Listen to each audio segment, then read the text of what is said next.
to suck my ass. Yo, does it resort drink? I don't think so.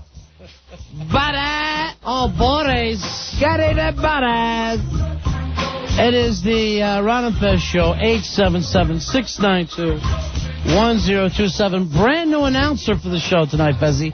The Tenacious C and her perfect C, as she now describes it.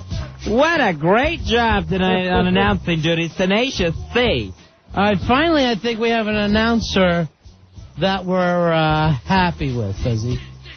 The search is over, Ronnie. Isn't it nice? Or is there some kind of feminine word for announcer, like they say comedian? Announce the air. Announce that. All right, big-ass card holder, 281. Hoo-ah! Just said, yo, chick announcer is the way to go. So that's nice. You're known. See, now you're known as chick announcer. That's the official term, chick announcer. I'm moving up in the world. Let's do another one at 9 o'clock. All right. Just to get you, to work on it again. Start it fresh. Maybe we do one an hour. Oh, I love it.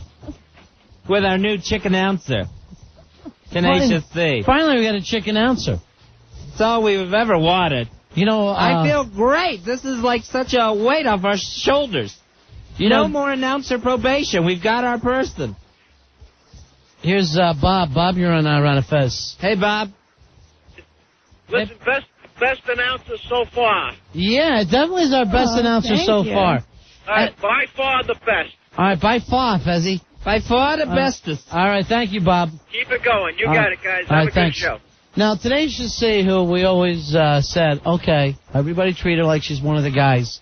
And don't be hitting on Tenacious C. She's all part of the team. No touching. And that has gone along pretty good until last Friday night at Kravis when she was in the cage all night.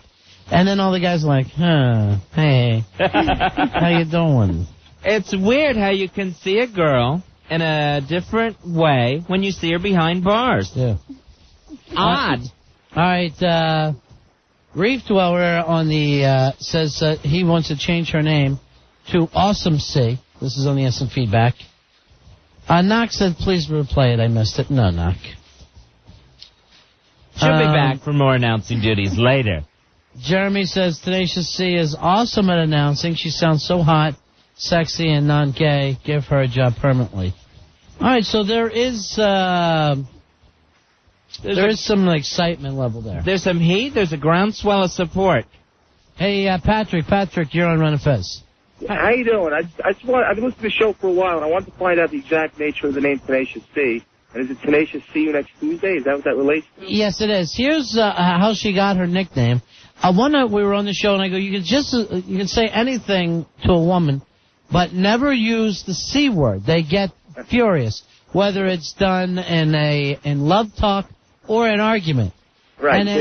And Rachel, the Tenacious C, came in and says, no, she loves to use that word, and uses it for herself a lot. She said she uses it probably 20, 30 times a day. Is that right? That much? I love it. Now, you'll actually even use it in pillow talk? Oh, yeah. Like, don't forget to say, honey. Work to see a little bit. She'll use it in church. I like to hear it.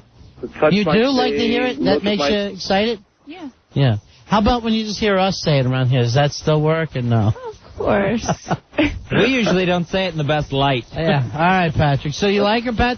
Yeah, I think I like that. Yeah, I like it too. All right, thanks a lot. Finally, all this time we've tried Billy, Hawk, Al Dukes. Did we ever try Roy? No. We never tried Roy Hampton. No. He said we couldn't afford him. Yeah, sure. He's expensive. He needs a solid gold microphone. We offered it to him one time. He brought in his butler Cadbury to do it. And we said, get the hell out of here. Let's see. Here is Joe. Joe, you're on Run of Fez. Hey, Joe. Hey, guys. How's it going? Yeah. Hey, Joe, by the way, have you ever been with a woman who likes the C word? No. But, I've never really called a woman the C word affectionately. Yeah, you only say that in a bad way, right? Yeah, right. C-face. Yeah. Right. Now, Go ahead. no, I'm just curious because I'm trying to think if I've ever had a woman, especially in love talk, who enjoys the C word. They're a rare breed, I suppose, Ronnie. Hey, I just wanted to ask if perhaps you'd let one of the listeners determine how perfect her C is. Yeah, well, maybe we'll do that one night. We'll let a listener come in and examine her C. That makes perfect sense. We'll need the stirrups that night, yeah, Rory. that'll be exactly what we're going to do with our careers from this point on. Here's Andrew. Andrew, you're on Ron and Fez. Hello, Andrew. Isn't it exciting? It is exciting, but I'm getting a little bit of a contact high right through the radio. Uh-huh. Yeah, she sounds like she's high as a kite, man. Well, she does get high. You get high every day, don't you, say? Oh, yeah. She loves the weed, man. Hey, Rach, this is for you. Cunt. He said punt. He's punting the ball. Now, right now, we got Matty Moonshine working as our dump guy today, and since this is kind of his last night, he doesn't give an F. No. He's right now, he's going, did I pack all the dishes? I don't know. Yeah. He's moving to San Francisco to do a morning show there. And to be with his own kind. Yeah, and I said, why are you going up to San Francisco? And he says, I'm gay. I'm like, well, that's fine. That's good. Here's Steve. Steve, you're on Ron and Fez. Hey, Steve. Friend hated to use the C word, and I was like, you've got to learn to use this word. And now, every time we're having sex, she uses the C word all the time. All right, tell us how she'll use it. Could you F my C? Really? Or is it my C so tight, or... Yeah.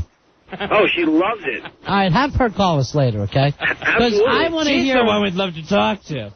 Absolutely. I want to hear from a woman who actually enjoys the C word. Because I don't think I've found one. I have some who'll put up with it. But not adore it and love it the way that the Tenacious C does. To actually worship a word. Yeah. Here is Evan. Evan, you're on Ron and Fez. Hey, guys. Yeah. Hey, Evan. In the process of it, one time I told a girl that hers was tight. She fit the face. And did you say the C word?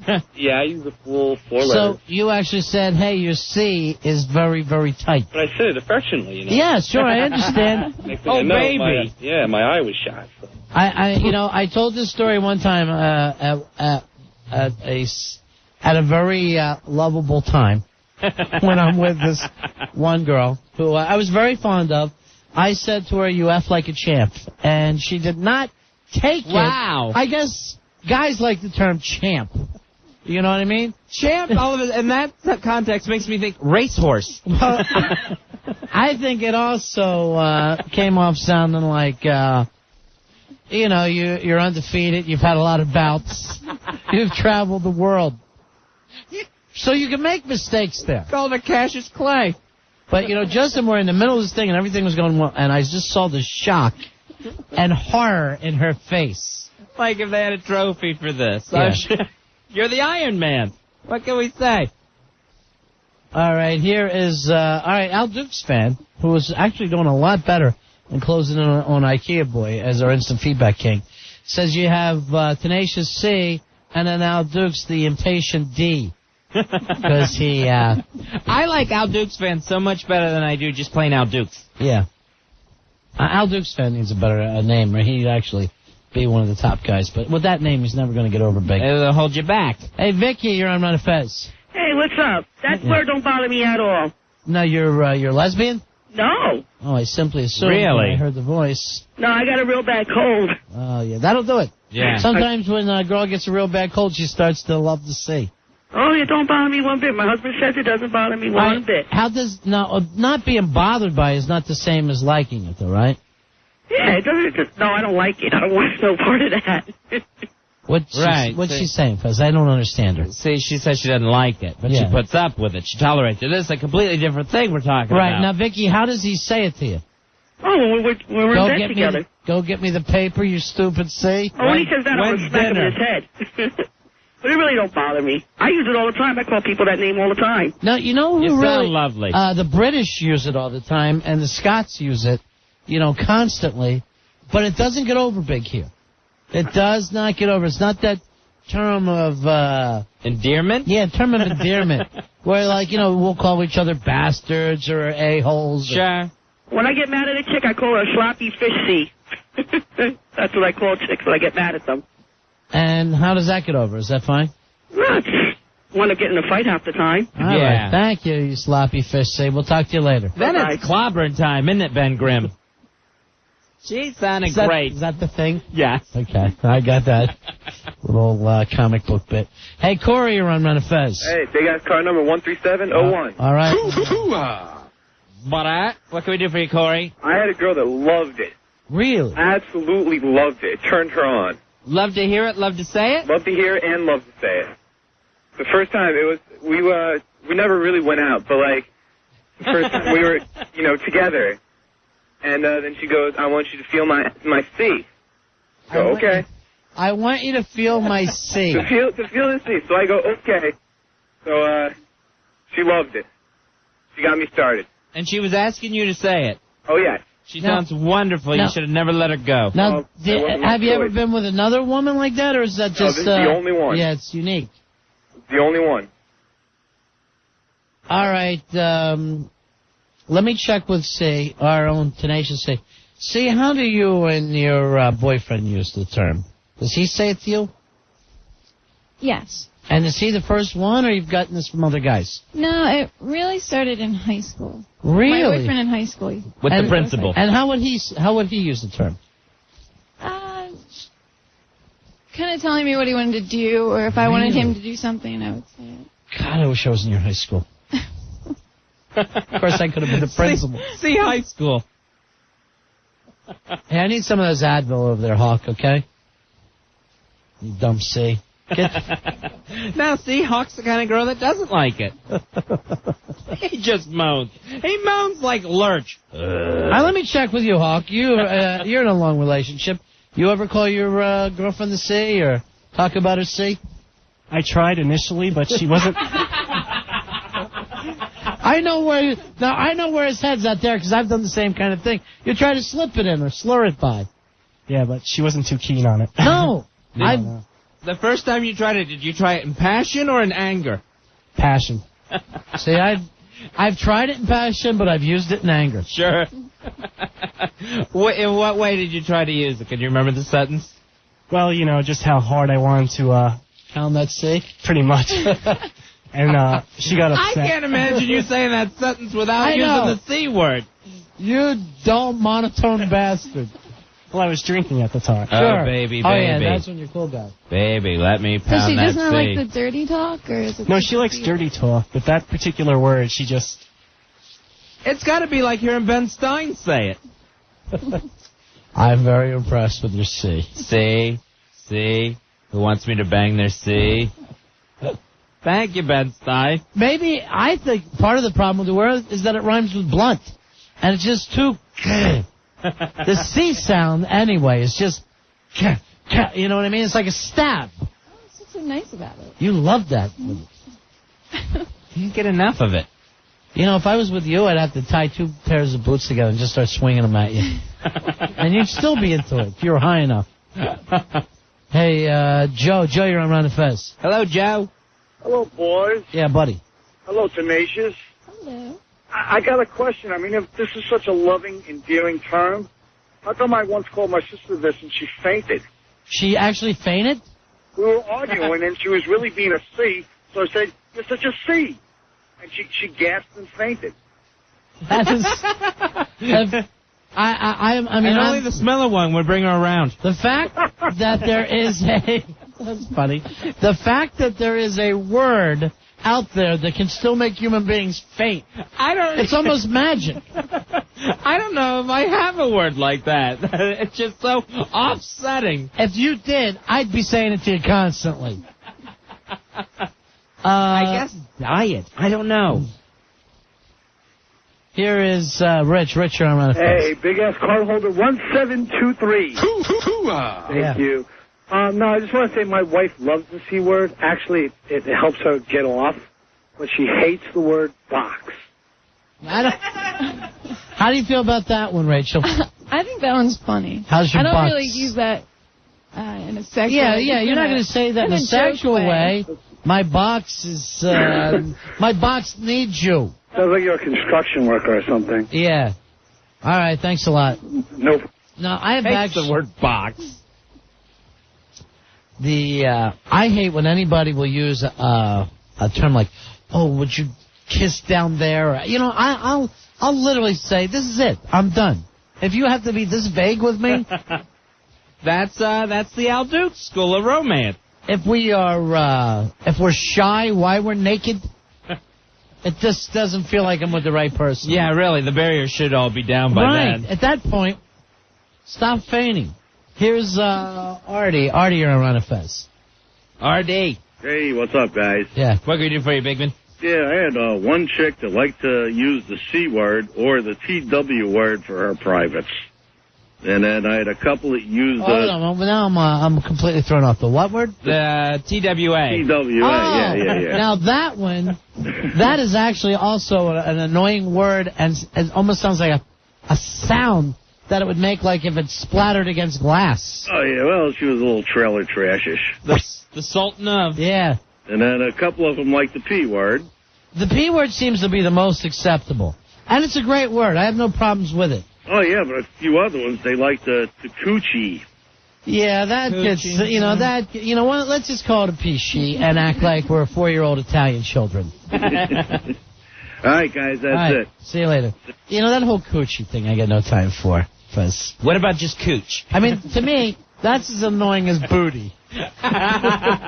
My bun. It's this. I know. Buns is another one. I ain't going to use it. I'm rocking that ass.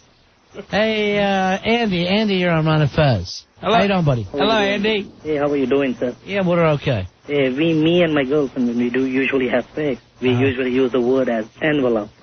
Envelope? You're pushing the envelope. Yeah. Usually, like, I can even tell in the public that, can I please open your envelope? And she's like, yeah, go ahead. Envelope? Who came up with this? She's the one who came up. She said, like, when will you open my envelope? I'm like, which one is that? And then she's like, which one is that? Because I was checking the package in the back. Don't forget to lick the envelope. All right, guys. All right. Thank you, Andy. So he's calling it the envelope. Now, do you ever remember Citizen Kane with Rosebud? Yeah. The reason why that was also a controversial thing that they named the sled Rosebud. Oh, man. Is that you ruined it. That was his nickname for his wife's C. Really? Yeah, that was hers young wife. He called that her Rosebud. So when that also came up, he was just flat out pissed. His last word is Rosebud. See. I never knew that.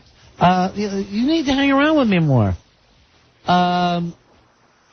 Here's Lisa. Lisa, you're on Ron Fez. Hello, Lisa. Hey, Ron, he says. Yeah. I really like the show. I like the other C word. There's CL another word. The what? The CL word. CL. Oh, for the little man in the boat. Yeah, it just rolls off your tongue. The way you just say it. I like that word. Now, do you say the full word or the abbreviated part? The full word. Yeah. That sounds very medical. Yeah, I have a problem with that. Have you tried Oh, wait a envelope? minute. No, did you notice this? Lisa, you're being made to say this, aren't you?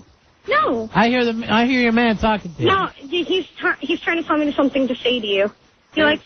I love you, Ron and Fez. Yeah, jeez. He's a ventriloquist pulling your string. Yeah. Ew. Pinch her little CL for us. All right, thank you very much, All right, Lisa. thanks. Thanks, Bye. Lisa. Here's Alexa. Alexa, you're on the Ron and Fez show. Alexa. Hi, how are you? Good. What can we do for you? Oh, okay. So I'm dying to hear the C word. I'm 26 years old, haven't heard it yet. My boyfriend cannot get past the P word. No man will use it with you, right? No. I've been with my boyfriend for 6 years. He'll ask me something using the P word or say something, and I'll reply with the C word, trying to get him to use it. He won't use it. He's shy around you. No, he's not shy at all. I think he doesn't like the word. Because we get, like, raunchy sometimes, and he just won't do it. All right, let's check with Rachel, the Tenacious C. Now, your new boyfriend, did you have to turn him on to that since that's your little favorite word? No, it was kind of natural. Oh. Yeah. What a rough crowd you hang with. All right, Alexa, you want us... Ain't better saying it. Alexa, you want us to call the boyfriend for you? Well, I tried to call him already, and he's not home. All right, hold on. I know he's listening, because he's on his way home, so I know he's listening. All right, hold on. I'm going to have Al talk to you. Maybe we'll call you guys later tonight, okay? Okay. And maybe we work that out, and Rachel, you can help him use the C word helpfully. And then, the reason why we bring this up, she keeps calling herself the perfect C. And it makes me cringe a little bit, Fezzy. I'm nervous. She's very proud of it. That's her trademark now. And Alexa, her problem is she loves the C word just as much, can't get her guy to use it on her. So we'll try to get a hold of him a little bit later. I'm over here. If you find someone that rare, that loves it, use it. Here's Marco. Marco, you're on Ron and Fez. Hey, Marco. Marco. You forgot the word punani. Punani, yeah. That's a good one. Yeah, that's a cute one, sure. But that's right up there like the same blowing a J. I mean, you might say it as a joke, but you don't really mean it. What about poontang? Yeah, it's up there with like reefer. You might say it as a joke. You want to go smoke some reefer. But you don't really mean it. Here's Sean. Sean, you're on Ron and Fez. Sean. Hey, guys, it's the best breakup word that ever was invented.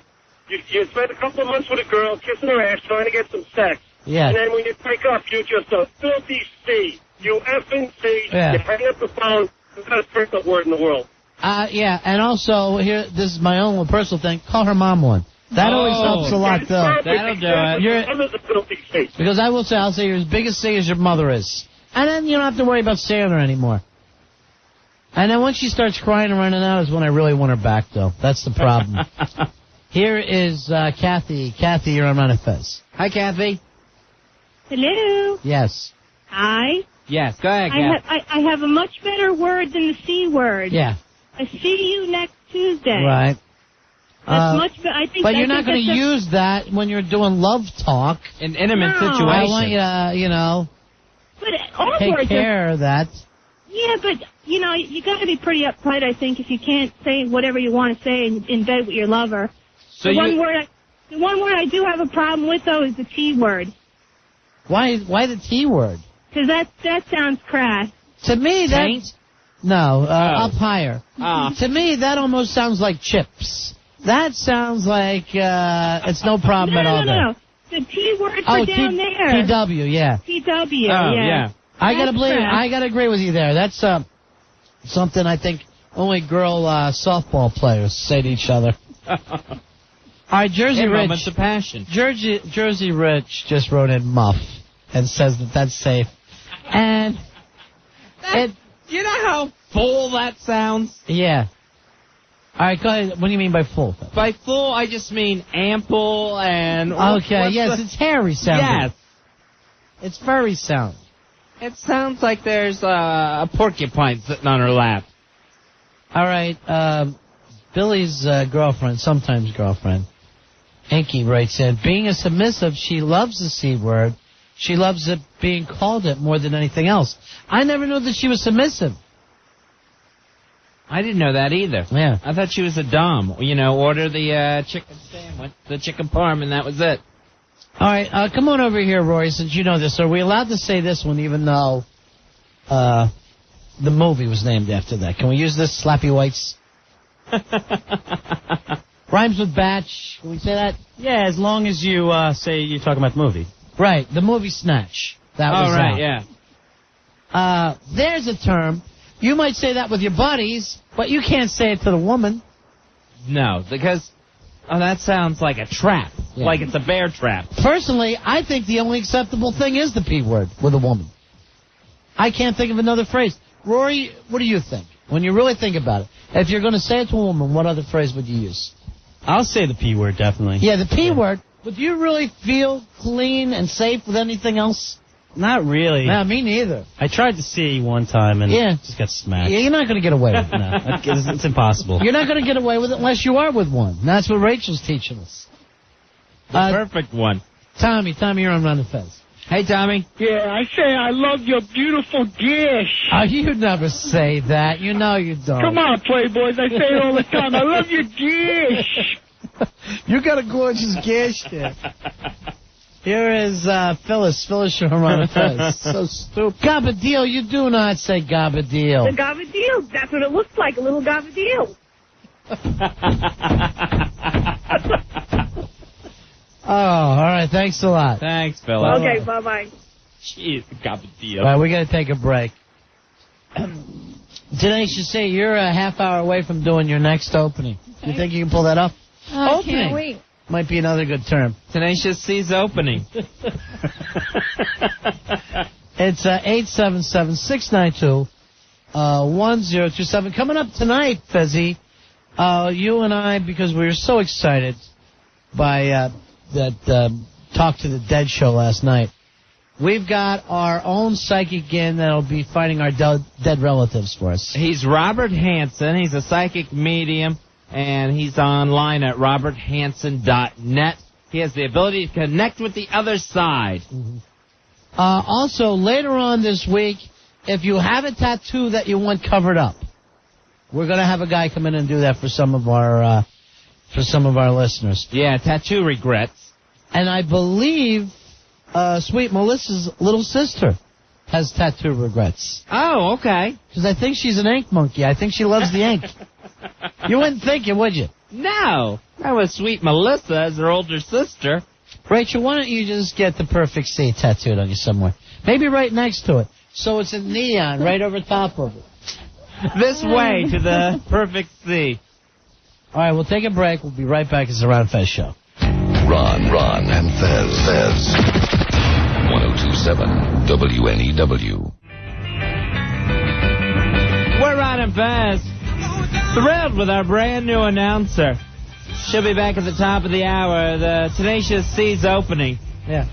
I saw her making eyes at the girl from Saved by the Bell last night. Tiffany Thiessen. Tenacious C, the great thing about her is, well, she feels she has the perfect C. Yes. And loves to say and hear the words. Here's, why can't I have a woman who wants to talk that way, Fez? Why do I have to have, why do I have to go around the obvious? Here's Rick. Rick, you're on Ron and Fez. Hey, Rick. Ron and Fez, you guys are awesome. I love your topics. Thank you very much, my friend. All right, for 10 years I've been waiting for someone to clear this up for me. Mm-hmm. My girl used to say, call it my shushy. Oh, jeez. Shushy? I wasn't sure if she had a ragdoll stuff down there or something was going on, but it was pretty kinky. It's a kid from Encino Man. Shushy. It sounded like she was touched by an uncle. Remember, this is shushy. We don't tell. Shush. Get away from my shushy. Now, could you even put up with her, Rick, because of that? Well, to be honest with you, she was a kinky broad, but... Yeah, but that one thing will stop everything. All right, I'll tell you right now, I'm not with her anymore. That says something. Well, it's baby talk is what it is. It's baby talk, yeah. Now, I remember this girl who used to say she about it. She misses you. Oh, God. Oh, that gives me the creep. It sounds like there's someone living in there. And again, it's baby talk, baby talk. It's a wonder you can have. I think she itches. Whatever. Let's the three of us climb into bed then. Hey, Suzanne, you're on Ron and Fez. Hi, what's up? My name's Suzanne. I love the C word. Suzanne, you're all that I wanted in a girl. Weezer was right. Yeah, Weezer was right about you. I love when my boyfriend uses the C word on me. I use it on my girlfriend. All right, now, is it a girl that you're with sexually, or? Oh, yeah, of course. Yeah, okay, well, I don't know everything. Now, you also kind of sound like a dancer. I am a dancer. Yeah, so that doesn't normally fit in as being fair. Okay. Yeah. What do you say to that one, Roy? Of course, a dancer's going to let you get away with it. Yeah. Yeah, that's fine. Any reason every why day at work? Any reason why this noise is playing? Why we're on the air here? Who, me? No, I'm talking to our producer. Oh, okay. Yeah. That's not a song. My boyfriend calls it the gash cake. Yeah, well, again, you're a dancer, okay? So, I mean, the fact that you're swinging around on a pole, he's going to get away with a lot of things. Okay. But, Suzanne, thank you very much for calling us. You're welcome. I love your show. Thank you. What name do you dance under? What is that? What name do you dance under? I'm not going to say. All right. You'll just like Suzanne. Yeah. Thanks, Suzanne. You're welcome. Bye. Bye-bye. 877-692-1027. Veronica, you're on Ron and Fez. Hey, Hi. Veronica. Hello. Yeah. I like to call it the butterfly. Butterfly? It resembles a butterfly. Or with my friends, I'll call it my cooter. All right, cooter, that's kind of a southern term. Butterfly is, unless it's dog and butterfly, I don't even quite understand it. Okay? Okay. This is her and her boyfriend. The dog and the butterfly. Looks like it's still in its cocoon. All right, now Earl's crying in the other room, remembering where Rock came to live. And the Hart sisters came to eat. Sure. Hey, Chris, you're on Run Fez. Hey, Chris. How are you guys? Hey, buddy. Bara. I had an ex-girlfriend that used to want me to grab a fistful of hair and say F my C over and over again. You don't let a girl like that get away, my friend. No. Unfortunately, I did, though. Yeah. My favorite is Terry Hatchet wound. Yeah, well, that ain't gonna work, but somebody else is punishing that C tonight. Here's Phil. Phil, you're on Run Fez. Hey, Phil.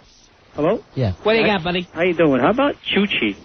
Choochie? Choochie. Yeah, if you're having a new cartoon cat, sure. It sounds like a candy bar. No, it's nice. It's the most beautiful thing in the world. Choochie Charlie says. All right, the same guy who said muff to his Fezzy is now saying his girlfriend likes beef.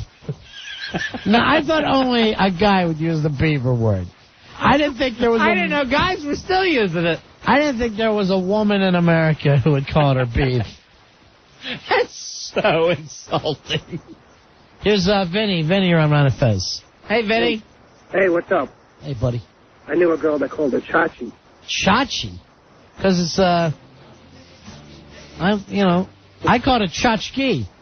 There you go. Little gift to take home. Freebie. All right, thanks, Vinny. All right. Now, was she calling it after Chachi from Happy Days? I think so. Her Chachi Arcola? Why did she call it her shortcake? Joni loves her Chachi. Here's Steve. Steve, you're on Run Fez. Hello, Steve. But Yeah. I like to call it a whisker biscuit. Well, you're not going to get a woman to do that, though. Whisker biscuit. Here's Craig, you're on Run Fez. Craig. Hey, how you doing, buddy? Yeah. Buddy. How about taco? Yeah, again. Well, like Unless she's a Mexican girl. Two girls bumping tacos, you know?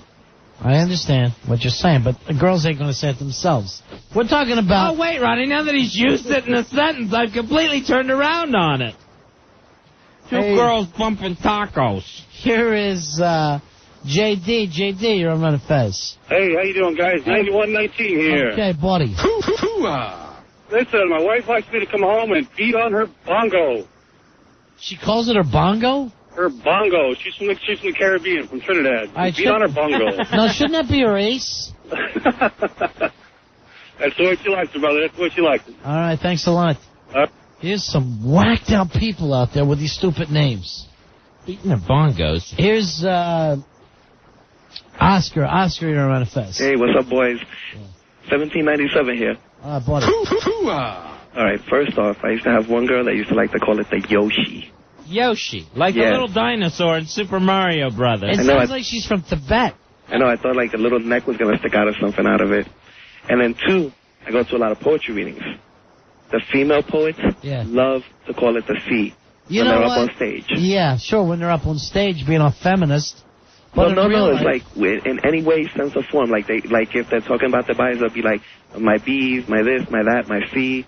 No problem. Of course, I have no doubt in my head that if you said it in real life, you get the F knocked out of you. Yeah, especially by those big poet broads. See you, boys. Why do the poet girls have to be so huge? They'll do it, and female comedians will try to do it. I think I heard Janine Garofalo call it her open wound one time.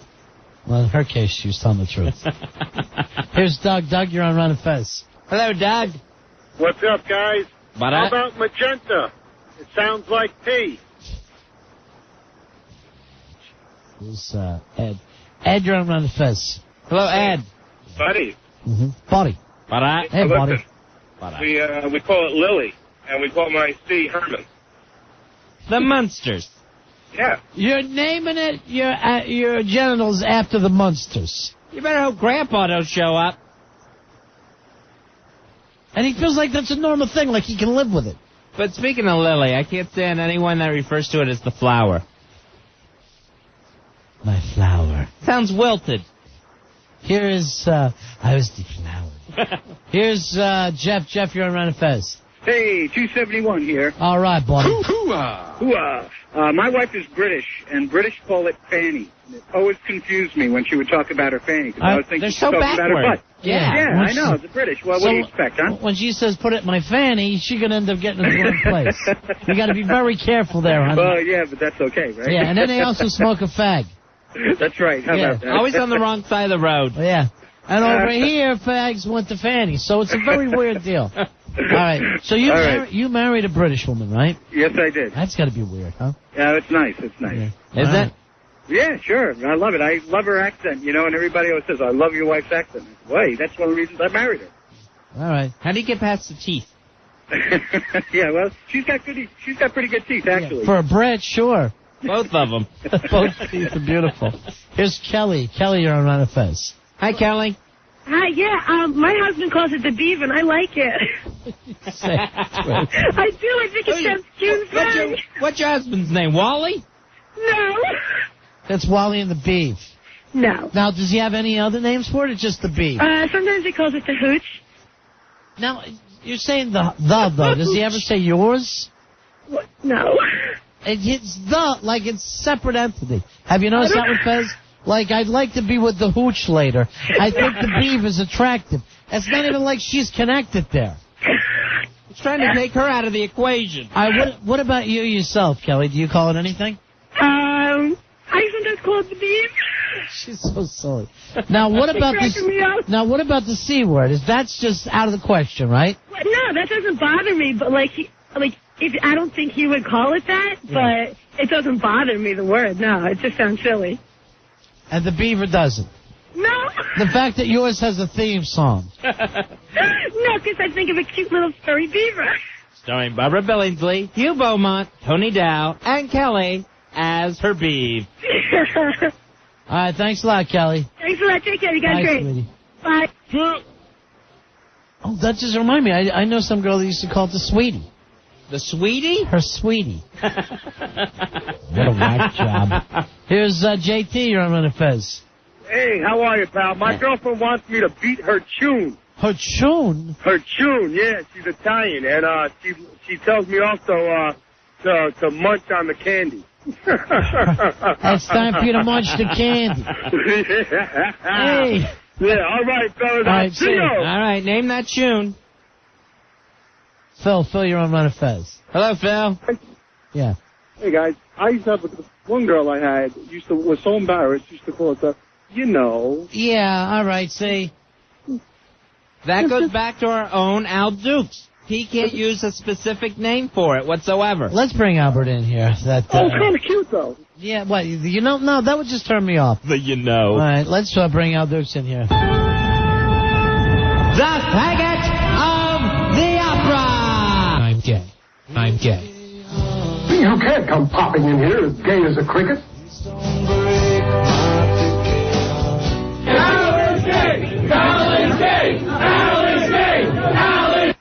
Al Dukes, what do you call a woman's area there? You call it... when you're with her. Yeah. I don't use any term because I don't know what is... You'll ignore it.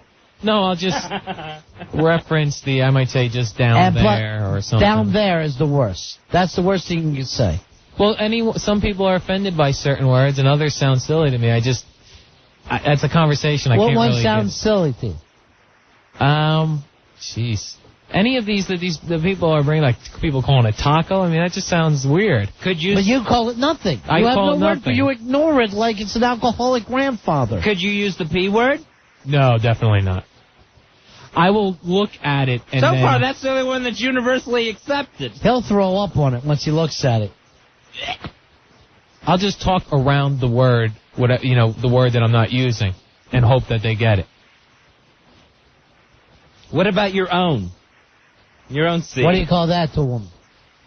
Well, I don't have my own C, but my own area, I would just say area. Area? Area 51, Ronnie. Listen, I was wondering if you could get that mug of yours close to my area. I'll say down there or my area. And use it in a sentence. Like you would say to a woman that you're intimate with. I'm a big Amish fag. Would you please touch my area? I'll say, That's good. I would say, well, do that over there, or down there. Over there. Or in that area, my area. It sounds like you want her to do it in another part of the room. All right, here's one of the things that we caught him telling his date. When I'm interested in one guy, if he doesn't pan out, I'll bang this guy. That's interesting. Here is Tom. Tom, you're on Fez. Hey, Tom. Tom? Tommy. Buddy. Here's Tony. Tony, you're on Fez. Hello, Tony. Go ahead, buddy. Tony, number 1172. There you go, Tone. Me and my girlfriend, we're a little thick. You know, we're on the heavy side. We just like to reference food towards everything. Sure. Of course. I call it my little honey glazed ham. Now, is it as big as a honey glazed ham? It's a very little ham. It's like maybe, it's a little ham. It serves up to 12 people, Ronnie, and lasts for days. Now, isn't it honey glammed after the act? No. Then I'm gonna honey glaze that son of a bitch. All right, these people are so whacked and they know they're whacked. That's what I love about it. They're embarrassed, but still talking about it. I would love to meet Tony's big girlfriend someday. I'd like to eat over if I get the chance. Here's ham sandwiches tomorrow with the leftovers. Yeah, sure. There's plenty for leftovers. Here's DJ Girl. DJ Girl, you're on the Ron and Fez show. Hi, guys. Hey, do me a favor. Say hi to my partner, Fez, would you? Hi, Fez. He's feeling a little down tonight. Yeah. Yeah. Hi, DJ Girl. Hi. Yeah. My boyfriend has a name for mine. He actually came up with it. It's Snuggly Puss. That's it. Stage left, David. Stage right. And back to the left. That's all I can think of every time he says it. It's so funny, but I love it. It's great. Now, it's a mega joy. And you're comfortable with that, DJ? Yes, I like it. It's cute. Yeah. Now, do you better than some of the names that are out there, definitely. And you would never put up with the C word like our own Rachel uses, right? I don't mind. They're all nice, but when he's being like cute and cuddly, I'll call it Snuggly Puss. Does he like to snuggle up there? Yes. How would you feel about this honey glazed ham that seems to be catching on in the suburbs? Nah, I don't think so. No. Time for me to honey glaze that ham. Now, what do you call his? Yogi or Boo Boo? Nothing. We don't have a name for that, I guess. All right, G-Vex writes in and says one of his exes, it could be anybody, calls it her Tweezy. Tweezy? All I can think of is Louise Jefferson. Call it Tweezy. Most of these women are calling it their Al Dukes.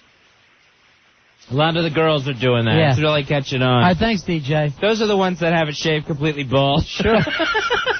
Except for on the sides. They left some fringe on the sides. Here is Maria. You're on Fez. Hey, Maria. This is... Oh. Right. I love to call it the piche. The what? The piche. A piche, sure, that's an Italian phrase. She's like, hey, why don't you go visit the piche? You haven't seen it in a long time. Yeah, all right, thanks a lot. Now, peach, I guess you could also go with Here is, here's Anthony. Anthony, you're on Fez. Buddy. Hey, buddy. Listen, my girl calls it, the cookie puss. Sure, and around the back is the fudgy the whale. Like having sex with Tom Carvel. Oh, boy, don't I wish. Every Wednesday is Sunday. Every Tuesday is Sunday with Cookie Puss. Friday Fright was Tom Carvel. I never realized it. That Friday Fright voice works so many places. Adam, you're on Fez. Hello, Adam. What's up, boys? How you doing? What up? Call him the gang. It's quite simple. Just call it a badge. It's not insulting. Simple. Works with another, is talking with your buddies about it, but you don't say it to a woman. Hey, you got a perfect vag. It sounds either too medical or too blunt or something's wrong with it. And what kind of hurry are you in that you can't say Ina at the... Here's Alan. Alan, you're on Fez. Hey, Alan. Hey, how you doing, guys? Yeah, buddy. What can we do for you tonight? Not much. The girl I used to go out with, she used to either call it her kitty cat or her taco. With the kitty cats, anytime she wanted, she'd say kitty cat wants to scratch. And then with the taco... So annoying. What a crazy twist. And then she would call it Tatanka? What was the other one? The taco. Oh. She'd call me up and say, hey, I'm making tacos. The only thing that's missing is the meat. Oh, jeez. You pig. Hey, guess how I got her to shave? How's that? I told her that it looked like down there, looked like Don King eating a roast beef sandwich. That's great. It sounds like you two are an adorable couple. You deserve each other. Many happy years together, please. Somebody's written, hey, what's that Italian word that sounds like a gabagool from the last break? Because someone that got punched out of when we had to talk about it. Yeah, did we call it a gabagool, or was there another word for it? A gabadillo? What do we call it? Yeah, I can't remember. Here's, so stupid, John. John, you're on Ron and Fez. Hey, John. Ronnie, Fezzy. Yeah, we got 77 here. All right, buddy. I dated a girl called her Flower. Yeah, I can't put up with The that. flower drives me nuts. I just think of it wilting. Yeah. It didn't smell like a flower. Yeah. And it looked like a sunflower. Oh, God. Thanks a lot. Some of these people are See, grossing me popping out. out of it. We got to change the subject. Hey, coming up in about an hour, we got a guy coming in who's going to bring back the dead for us. He's Robert Hanson. He's a psychic medium. He has the ability to contact the other side, to contact your long-lost friends and relatives. He's actually appearing June 26th at the John Drew Theater at Guild Hall.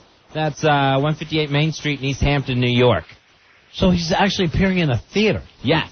And then he'll bring out your dead for you? Yeah, and I believe he will be able to contact people in the crowd, their long-lost loved ones. Now, Al, have you you've discussed this with him? Yes, I did. Did he find any of your dead relatives for you? Or at least your hair? No, he wasn't doing it over the phone. He has much more success in person. All right, so our callers can't do it? I thought that was the point of bringing them in. Yeah, I mean, he's better at it in person, but he can do it over the phone. Well, is he just going to do ours? I don't know. He can do us. He'll do callers. You just said he can't do it over the phone. No, he can do it over the phone, but he does it better in person. All right, then why don't we have guests come in? I'm not necessarily wanting to see a bunch of dead people of my own, you know. I don't care to see the people I know that are dead. I don't, it would be like if somebody really wanted to talk to somebody, they could try. How can you talk to a dead person anyway?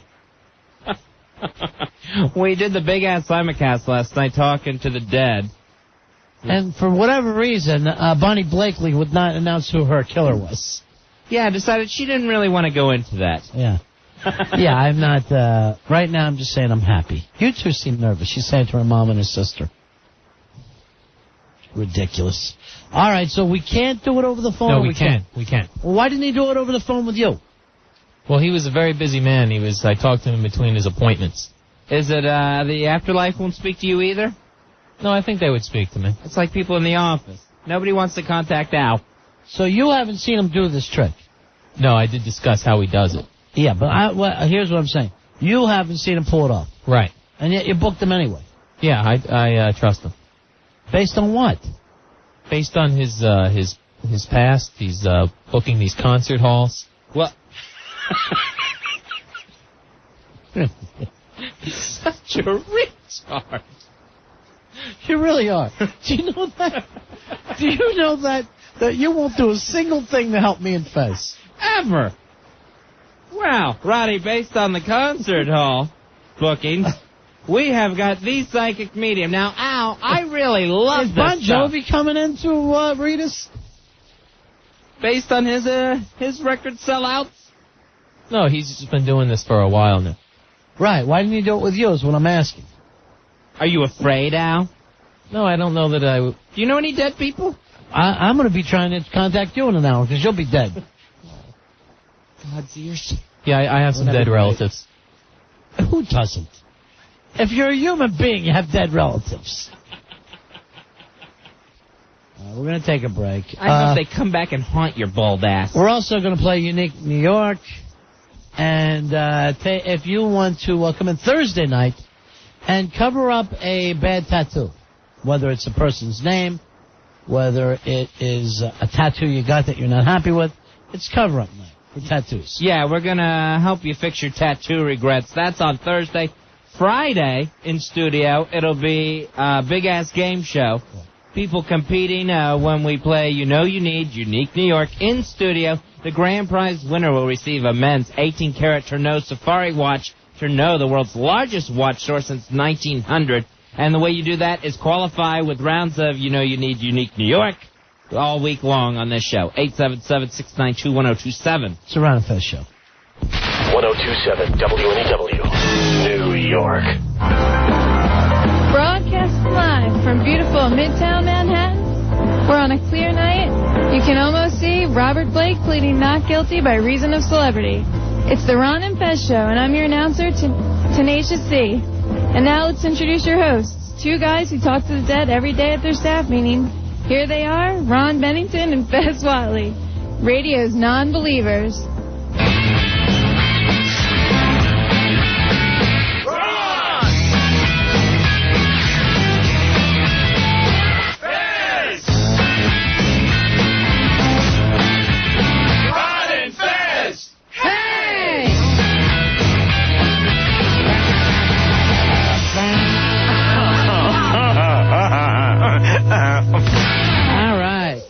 Very nice, Tenacious C. Way to go.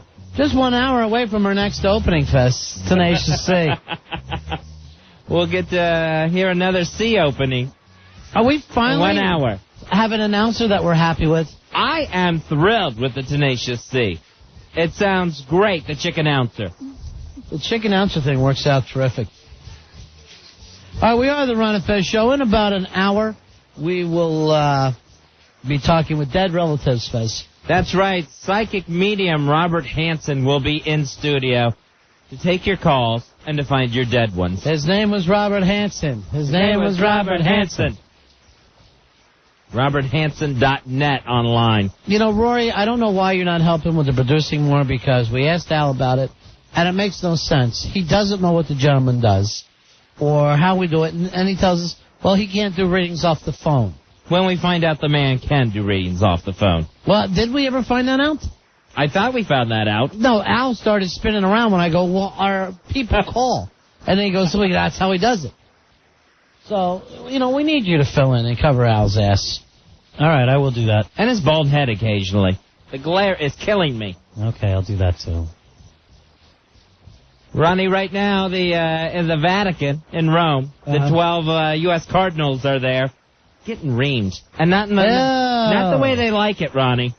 Not the way they like it. This Pope John Paul II letting them have it about sexual abuse in the Catholic Church. Not happy with him, is he? Not happy at all. In fact, the Boston Cardinal, Bernard Cardinal Law, they think he may be asked to resign by the other Cardinals this week. Why?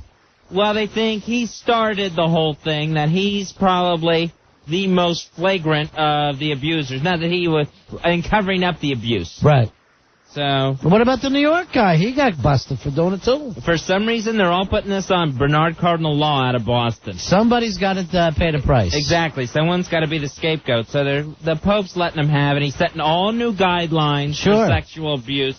He's basically, Ronnie, giving them brand new commandments. That's good. Follow. I never thought we'd have to get into that you're not allowed to touch kids. But, you know, if no one knew before, no one knew. That's all. For some reason, it has to be spelled out to certain people, just so they know. Put it in the commandments with the other 10 commandments. What are the 10 commandments, Fezzy? You got your 10 commandments, the thou shalt not have any other gods before me. Well, that goes without saying. Right. Thou shalt not take the Lord's name in vain. Well, that makes sense. No cussing. Remember the Sabbath day to keep it holy.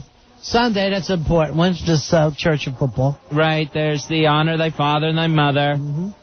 Now, they doubled up there. It's not honor thy father, then honor thy mother. It's doubling up. Yeah. And why don't they just say parents? That would have made it a lot easier. Parents are legal guardians. Sure.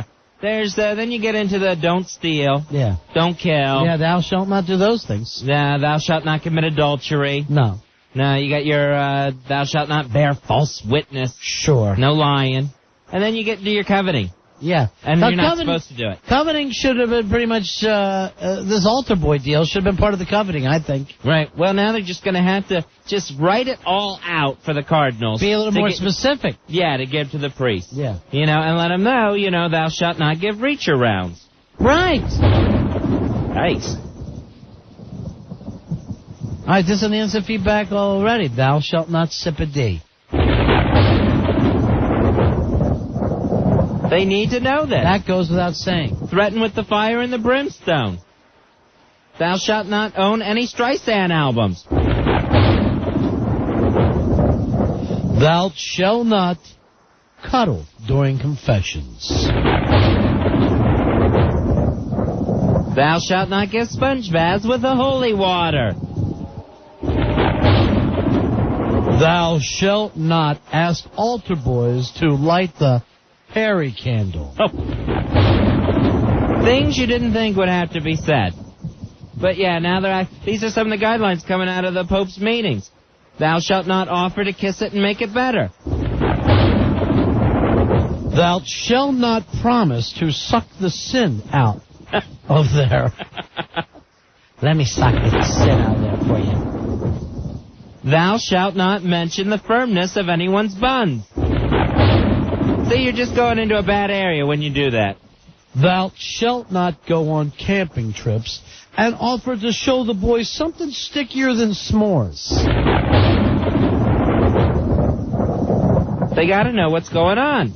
Thou shalt not suggest building a fort inside your robe. Thou shalt not tell the story of Lazarus by pretending that your unit is being raised from the dead. I know this goes for some of the Catholic schools, the priests working there. Thou shalt not require book reports from articles found in Honcho magazine. Here's Hello. John. John, you're on Ron and Fez. What's up, Phil? Hey, John.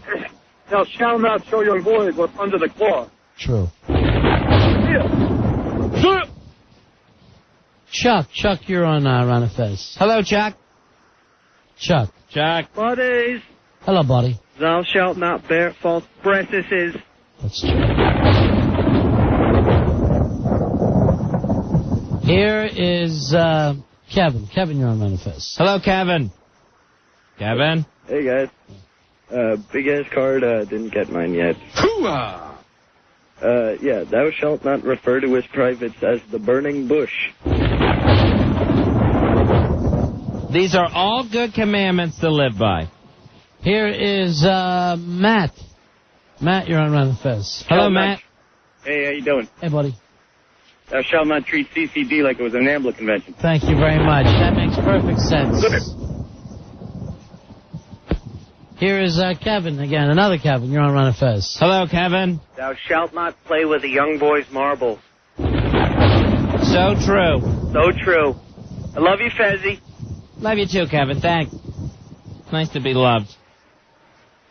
Thou shalt not offer free 6th grade prostate exams.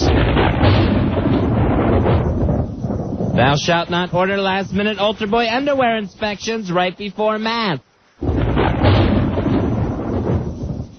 Thou shalt not put on a wig and makeup and introduce yourselves to the altar boys as your own sister visiting from Buffalo. Thou shalt not organize a boys-only wet T-shirt contest as a church fundraiser.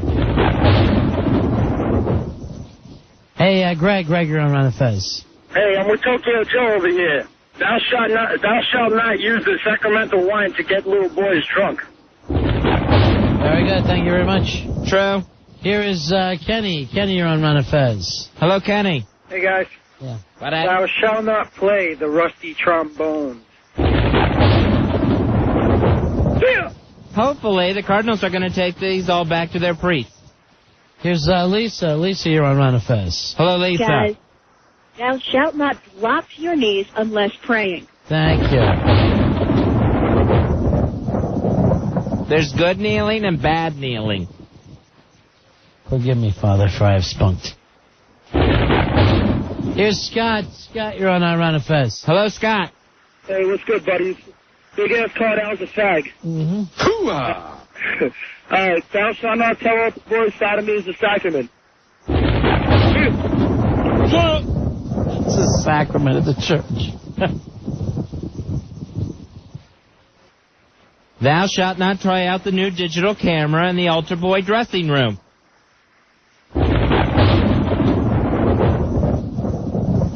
All right, this from R.J. Cooper. Thou shalt not put rosary beads in their A. That's a real no-no. Hey, Big Daddy, you're on Ron and Fez. Hey, Big Daddy. What's up? 1434, checking in, boys. Hooah! Thou shalt not put a glory hole in the confessional. Things you didn't think would have to be said to the Cardinals to pass along to the priest, but yes, they do. Hey, John, you're on Ron and Fez. Hello, John. Yeah, what's up? Thou shalt not videotape like you are R. Kelly. Hey, Andrew, you're on Ron and Fez. Hello, Andrew. Thou shalt not use the confessional like a peep show.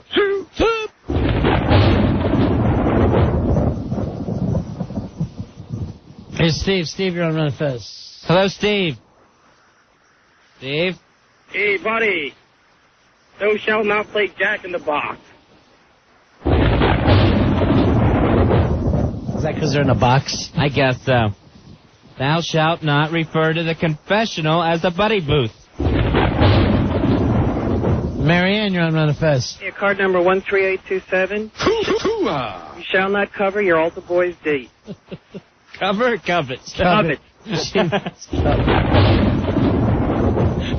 I think you should cover it. Bill, you're on Ron and Fez. Hey, buddy. Yeah. Thou shalt not dispense yellow discipline in confession. Thank you. Thank you, buddy. Here's Andy. Andy, you're on Ron and Fez. Hello, Andy. Hey, Ron and Fez, 6043 here. Hoo-ah! Thou shalt not eat the fruit from the loom. Or the loin. And it was good. And they could see that it was good. But they had to promise not to tell. 877-692-1027. Here's Gene. Gene, you're on Ron and Fez. Hey, Ron and Fez, this is Gene. Thou shalt not put thy phallus in thy chalice. So true. Sure words. That's pretty cute. The phallus is now in the chalice. Now what do we do? The Cardinals are getting theirs from Pope John Paul II in Rome this week. And isn't he about 30, 40 years too late with this? A little bit. Trying to set new guidelines for sexual abuse in the church. Well, you got to put it in language they can understand. Scott, you're on Manifest. Hey, Scott. Yeah, thou shalt not play hide and seek in the rectory. All right, thank you very much.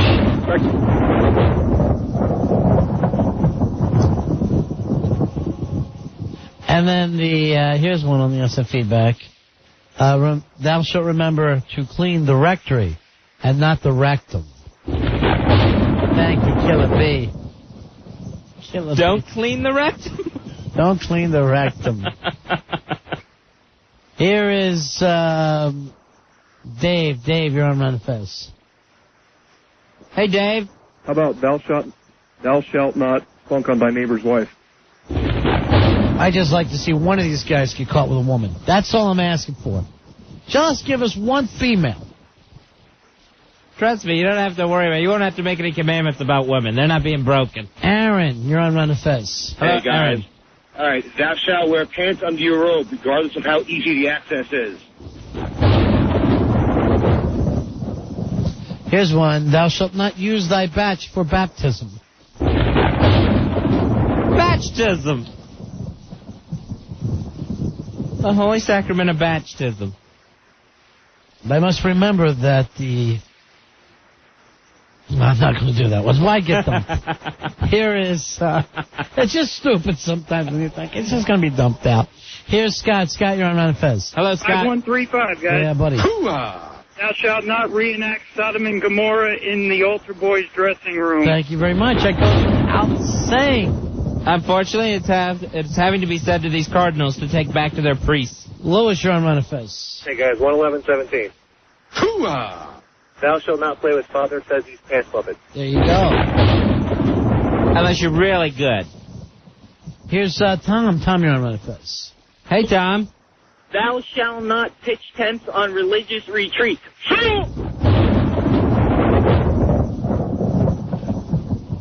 Here's John. John, you're on Ron and Fez. Yeah, guys, thou shalt not play hide the sausage.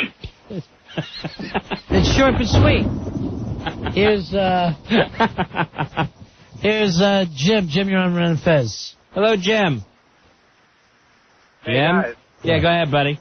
Hey, what's up? Thou shalt not use holy water as lube. Oh, that's so gross.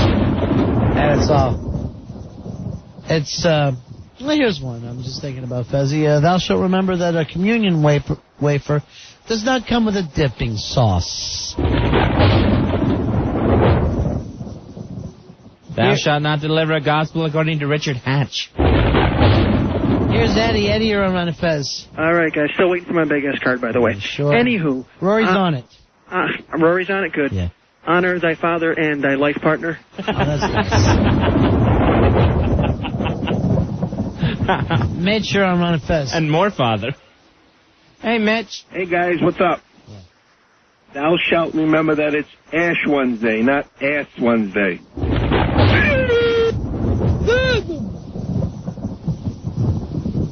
Here's Jim. Jim, you're on Fez. Hello, Jim. How's it going? Thou shalt not beat the bishop's bishop. Okay. Unless the bishops didn't do it. Scott, you're on Run and Fez. Hello, Scott. Hey, guys, what's up? What that? Thou shalt not put thy meat in thy seat.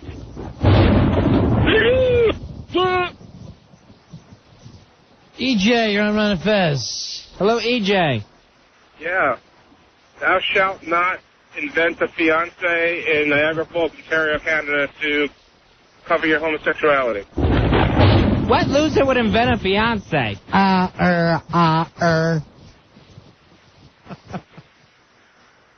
Stupid night tonight. Here's John. John, you're on Run and Fez. Hello, John. I just want to talk to the dead. Is he here yet? Dead man walking? No, he's not here yet. Give me that. Dead man walking, too. Yes, here's John. John, you're on Run and Fez. Hey, John. All right, still waiting for big ass card. Roy's all over this. All right. Sounds like it. Thou shalt not talk with thy mouth full. Mike, you're on Run and Fez. Hello, Mike. Mike. Yes, thou shalt not brush the altar boy's teeth with thou's D. Was there a lot of that happening? Mm-hmm. Oh, that's sad. Here's Steve. Steve, you're on Run and Fez. Hello, Steve. What's up, guys? Yeah. Thou shalt not use the Lord's A in pain. Makes sense. Sean, you're on Run and Fez. Hey, Sean. Hey, guys. Yeah. Thou shalt not abuse the body of Christ and abuse the body of Chris. I try it again. Your last guy had me cracking up with the A and the B. I couldn't take it. Sean, I thought you were on to something. Ready? All right, Sean, you're on the air. Thou shalt enjoy the body of Christ and not the body of Chris. Yay, Sean. Body of Chris. Body of Pete. Body of Joey. Is there anybody in here? This kid really did say that the priest said to him during the confession, would you like to kiss Jesus? And make him better. You want to kiss one-eyed Jesus? Hi. Stuart, you're on Run and Fez. Hello, Stuart. Buddy. Buddy. I got a card on the way. It's not here yet, though. Yeah, sure. All right, thou shalt not ask little boys to reenact the full Monty. This Sunday, boys, we're going for the full Monty. You hear that? Full Monty. Hey, Marty, you're on Run and Fez. How you doing? Yeah. Hey, Marty. Thou shalt not substitute the Holy Host with the White Owl. I've never heard it called the White Owl before. I remember that term. I call it the White Owl. Here's Al Dukes. Hey, Dirk, you're on Run and Fez. Hello, Dirk. Hi there. Thou shalt not take a ride down the Hershey Highway. Some of these, it's not even well thought out. It's not like the whole body of Chris fun that we were into.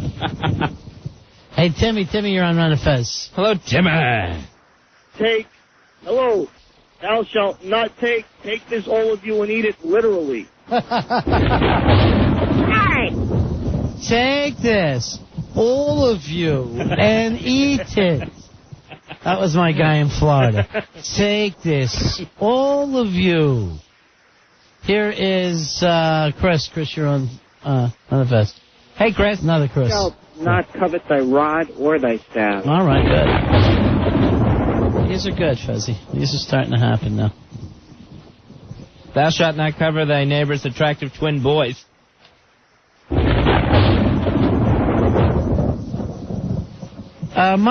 Mike, you're on Ron and Fez. Hello, Mike. Thou shalt not refer to Playgirl as a hymn book. Him, H-I-M. We're now singing from the book of hymns. Hey, PJ, you're on Ron and Fez. Hey, guys.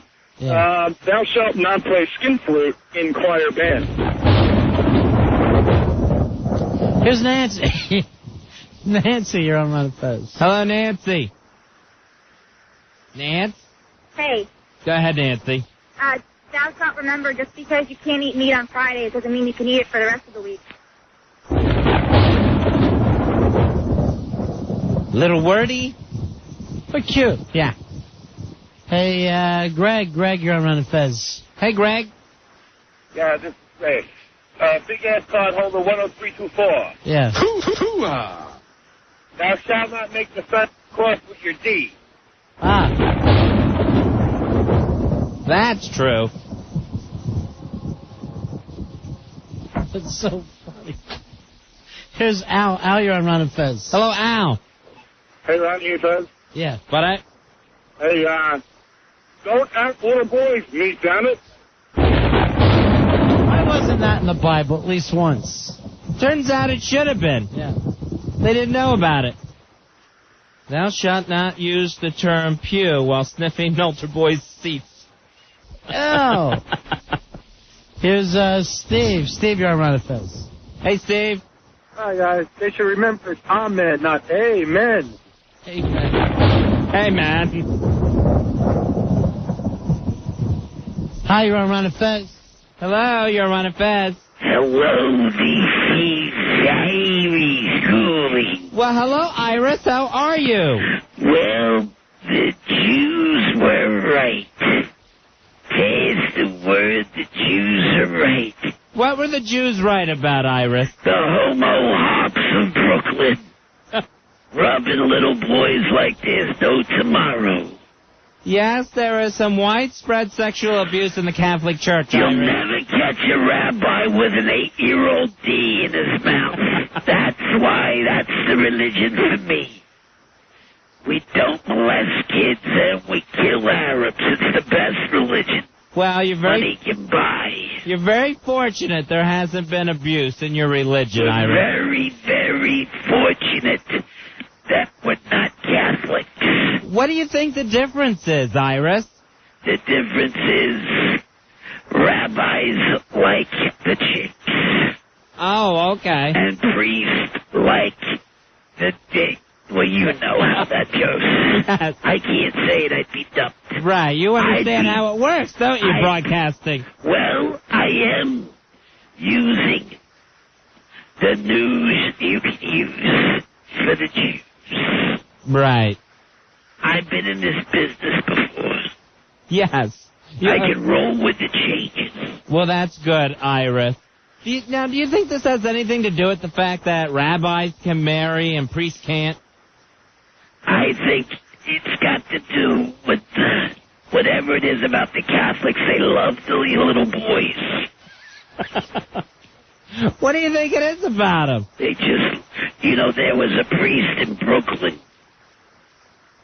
and he had to take a break, and he was doing confessions, and he said to the janitor, he said, I'm going to go out, why don't you sit in for me? And just hear the confessions, and no matter what they say, it's just say 10 Hail Marys. Give them 10 Hail Marys. And a lady came in, and she says, oh, even though I'm married, and the janitor thought, well, that's got to be worse than 10 Hail Marys. I should have her do more than just do 10 Hail Marys. So he sticks his head out to the little altar boy. He says to the altar boy, hey, what does, says, a Coke and a Snickers bar? Iris. A Coke and a Snickers bar. Yes, I get it, Iris. So it's not so much a penance But he gives a treat to the boys who give the oral sex. Yes, I understand it, Iris. I get the story. Yes. Like it's a reward, yes. And a lot of times, those priests will get their hands on a retard. That'll be the end of them. Now, how often does that happen? They'll double dong them in the back of the church. 2 priests, 1 retard? 2 priests and a retard. Now, how do you know about this, Iris? Do you have any evidence of this whatsoever?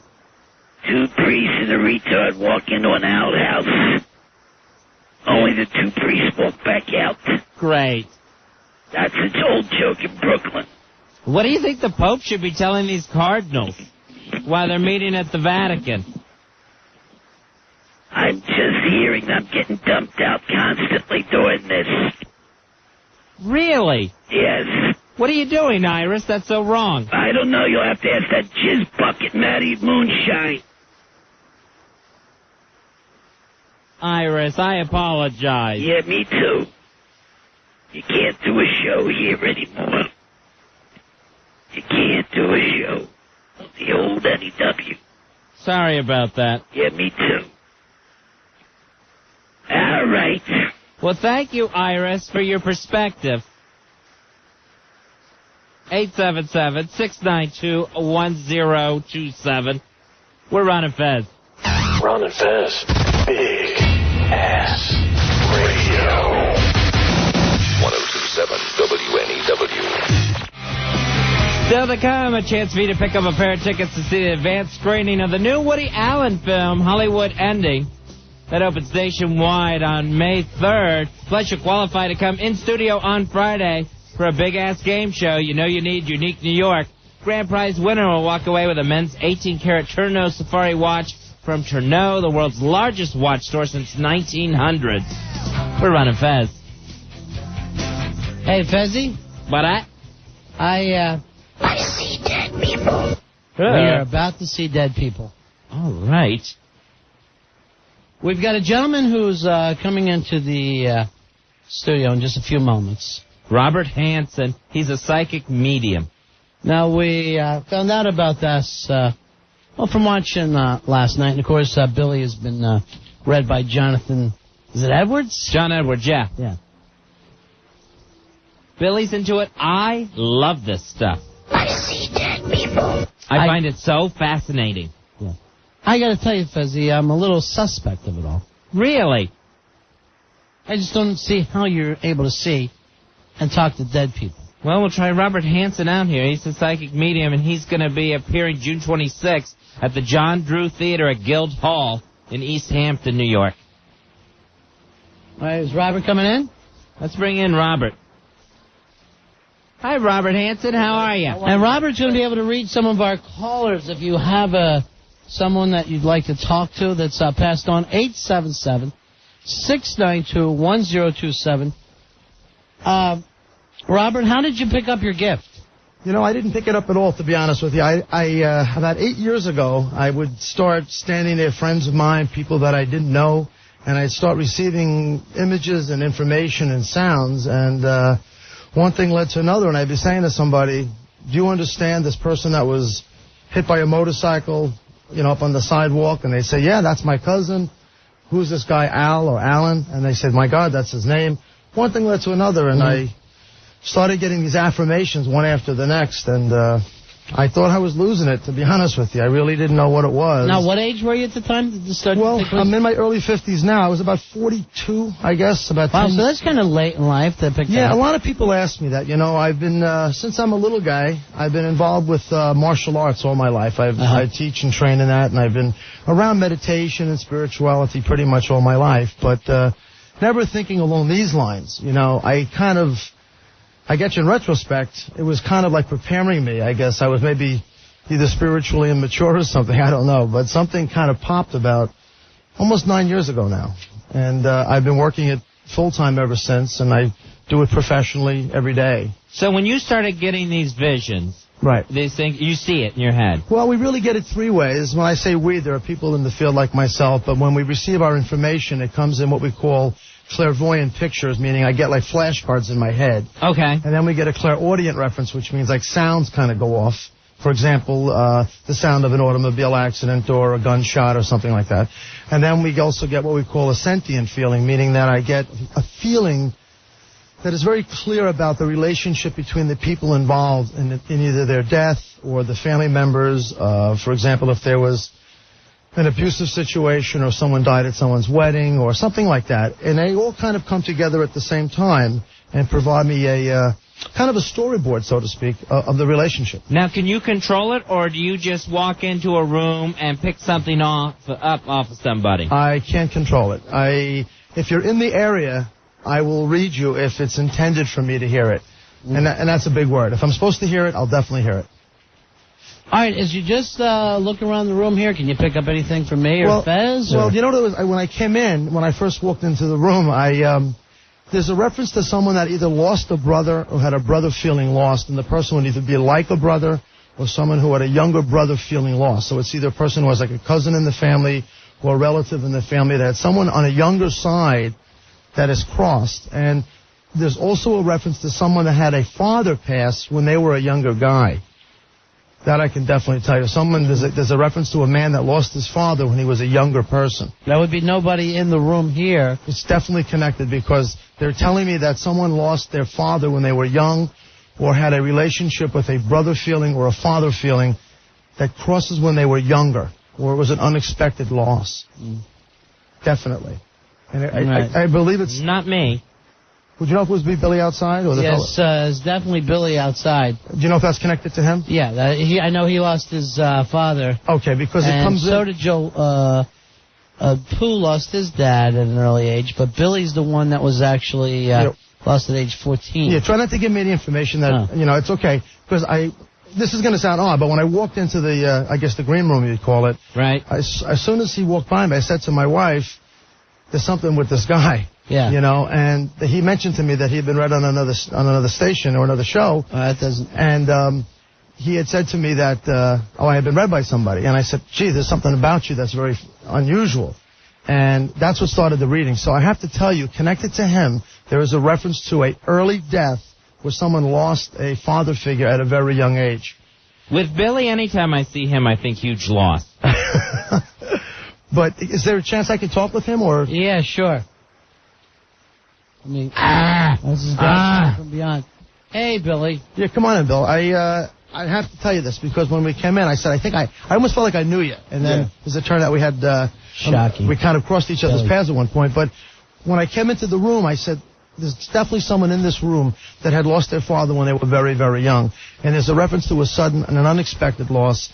And second to that, they're also acknowledging for me what they call a crown on the head, which means they're telling me that they're thanking you for taking over the role of the parent figure or taking on the burden of the family, because they're making an acknowledgement out of me. Without getting too personal, there's also a reference to coins. Now, when they show me coins, that usually means one of two things. Either someone collected coins, like silver dollars, half dollars, that kind of thing, but there's also a reference to recovery, and there's a reference to that. So I know that's definitely being acknowledged to me here. And I also have to tell you, there's a reference to someone other than the father figure. And there's another Bill or Billy. Great. There's another Bill or another William, like another B sound connected with you. Do you have another William or another Bill, like a grandfather figure? Grandfather was William. It's got a baby. And also connected to this man, there has to be a reference. They're showing me broken beer bottles. So either there is alcoholism in the family or there's a relationship. Billy's apartment. And I got to say this to you also, and Ron, this may be with you as well. There's a reference to someone either who worked on, repaired, fixed, or really detailed old cars, or has a passion for either classic cars or classic motorcycles. That's not mine. Or worked in a garage as a mechanic, or came up working with like a grease monkey kind of a thing. Definitely. Or may have been at car shows or appeared at car shows.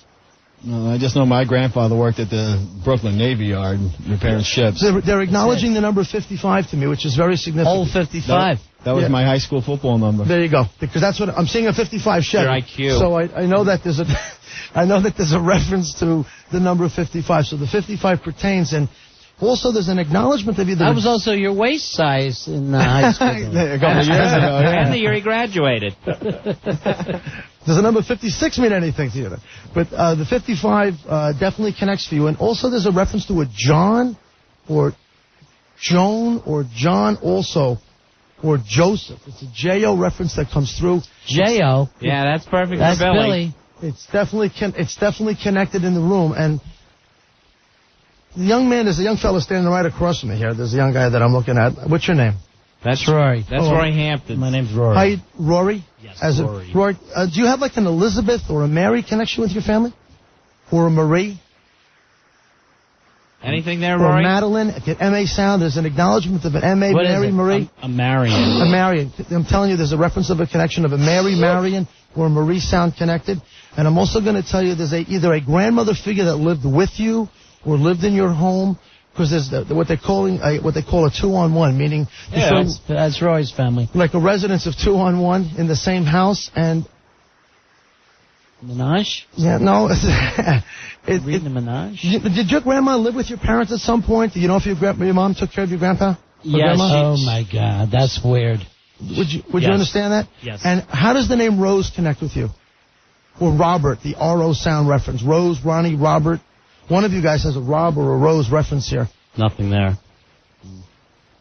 Yeah, I'm positive. There's a reference to an R-O sound, and they're also acknowledging the 16th day. Would it be Rory?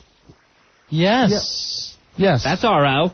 That's your name? Yes. I'm sorry, I really wasn't focused on it. Because there's a reference to the R-O connection. And did you ever come from out of state? No. What is the Florida reference in the room? There's a reference to someone who either lived in Florida. That's Fez. That's me. Worked in Florida? Me. Yeah. I worked in Florida. Fez lived in Florida. Because there's a reference to someone that either worked in Florida or lived in Florida. And connected to this, there's again a repeating reference to an older female that crosses, that's connected to you, which makes it either your grandma has crossed. Yes. Did your grandmother also live in the same home with your parents, or did your mother take care of your grandmother? Yeah. In the same home, though. Yeah, she died in our home. All right, stay with. Try not to give me that if you can help. Fez, Oh, sorry. But no, it's okay, because they're making an issue about care given to me, and that's how I'm hearing it. And I want to bounce this name again because there's a reference to an M.A., like a Marie, a Mary, a Madeline, and also a Lizzie or an Elizabeth or an Elaine, an E sound reference with you that comes in connected to your family. And they're telling me about the swelling of the legs. Someone either had an ambulatory issue. That whole family's legs swell Or up. could not. We have bad ankles. But do you know if your grandmother did specifically? Yeah, she had a blood clot in her ankle. That's it, because there's a reference to something Oh, leg-related. my God. that Don't tell me connects it's still bothering her. Well, her limp is leaving. Let me put it that way. But wow. And did you know if your grandfather ever, or someone connected above you, like a father feeling or a grandfather feeling, was either a hunter or hunted or A gatherer. or had a hunting background? Yeah, my grandfather hunted. I'm not just talking And raised- casually. I mean, they may have been And raised hunting dogs. Right, that's it. Because and do you know if you have in your home either one of his rifles, you may have something that belongs to him as far as one of his rifles, or something you personally have yourself? My brother has those. Who has the silver dollar nailed on the wall? The silver dollar nailed on the wall. Well, I tell you what, they're showing me the movie picture Moby Dick. Remember Moby Dick? And they put a doubloon up on the mast of the ship. And they said, whoever catches this great white whale will get that gold doubloon. I'm being shown that. So either it's like you have like a horseshoe nailed on the wall, or someone has a doubloon nailed up on the wall, or a silver dollar. But it's not some kind of a trophy mentality connected to it. The only thing I think we have up on the wall is one of his saws.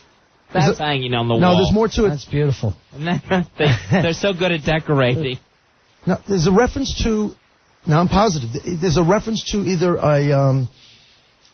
some kind of... I hate to say trophy, because a trophy kind of is an obvious connection to hunting. You know what I'm saying? Like that. Right. Yeah, he didn't win any. It's not like that. hunting But trophies. either he had coins, or he collected coins, or there's a reference to a coin that he gave you.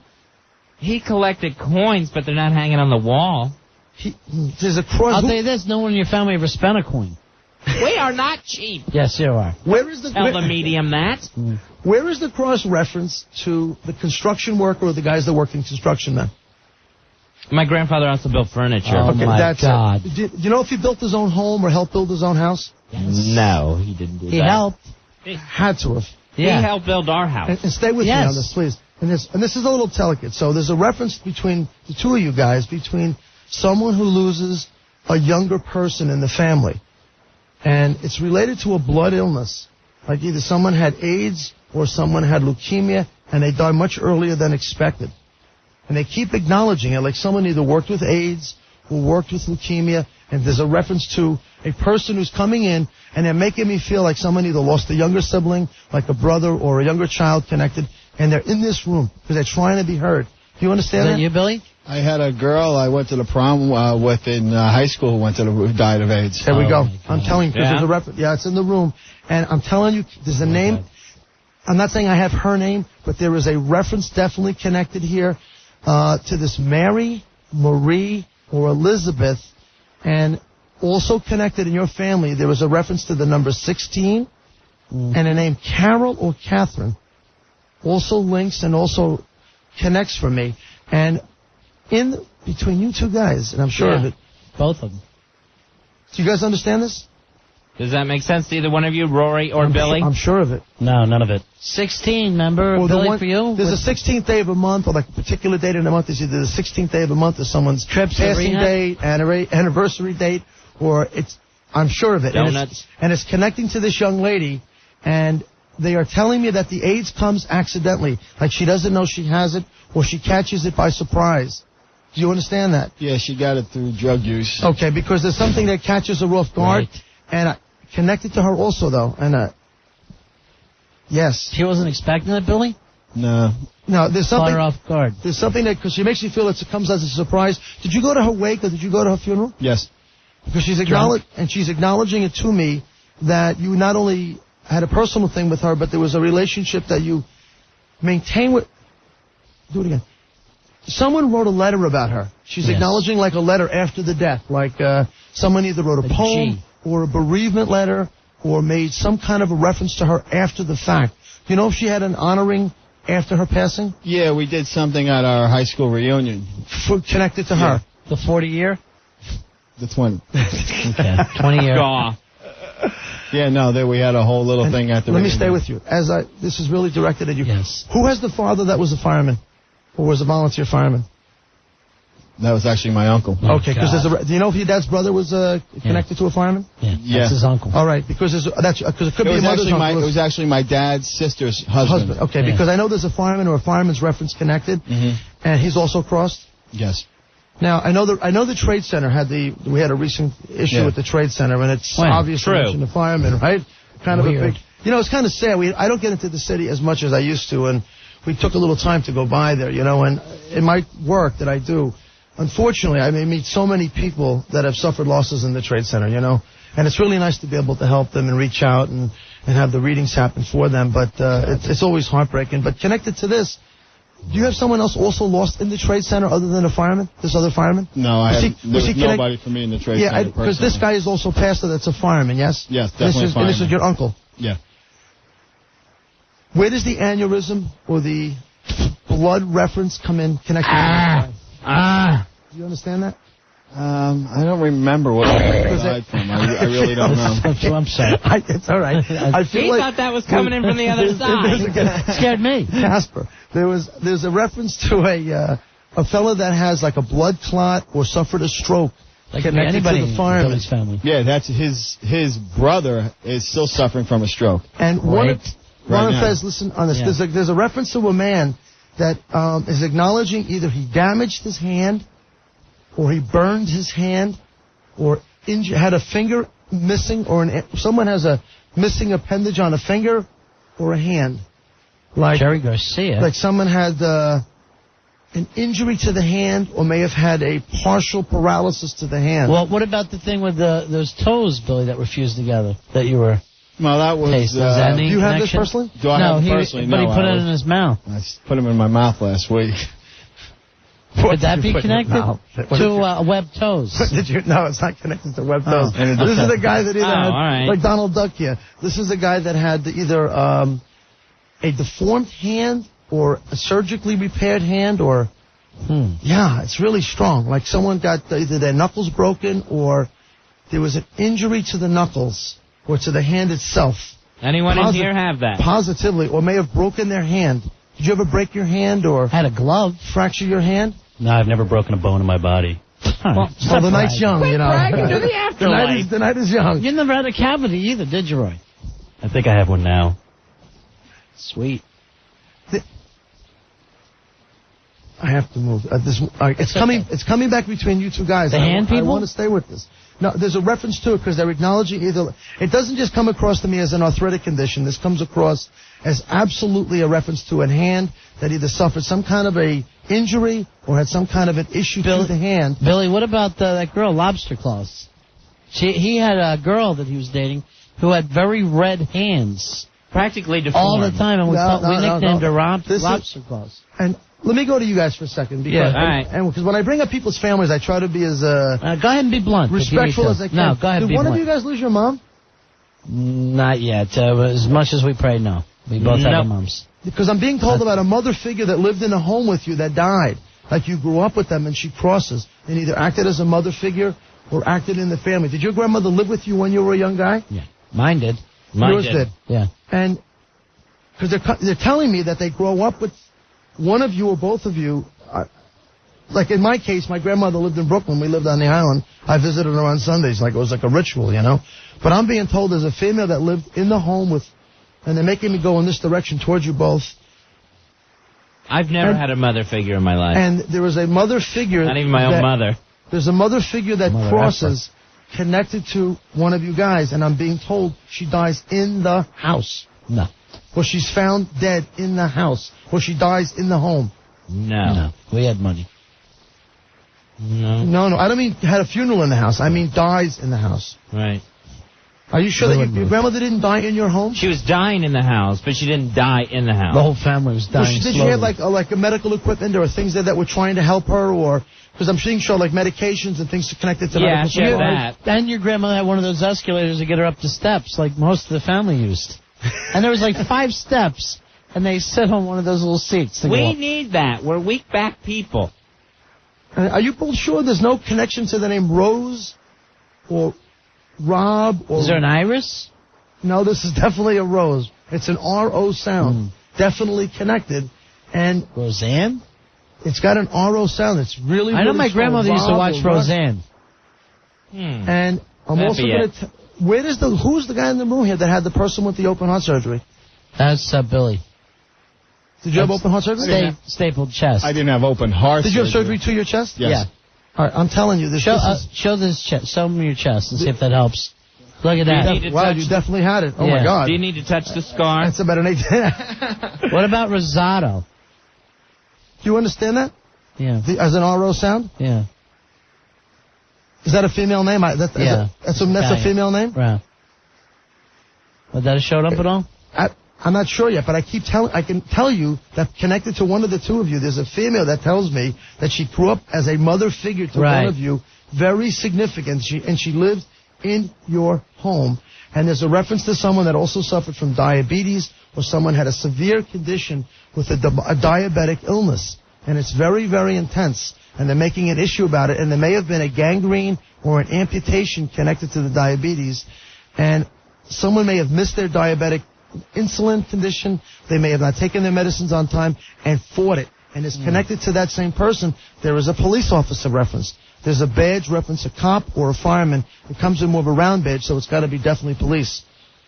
Definite. And, wow, man, I'm telling you, listen to me carefully. Do you have someone that was born either on Christmas Day or born on Christmas Eve?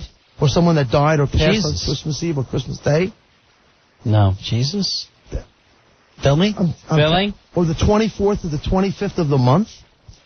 Nothing with Christmas, but the police officer strikes a bell. What's that? What would that be, Billy? Wow.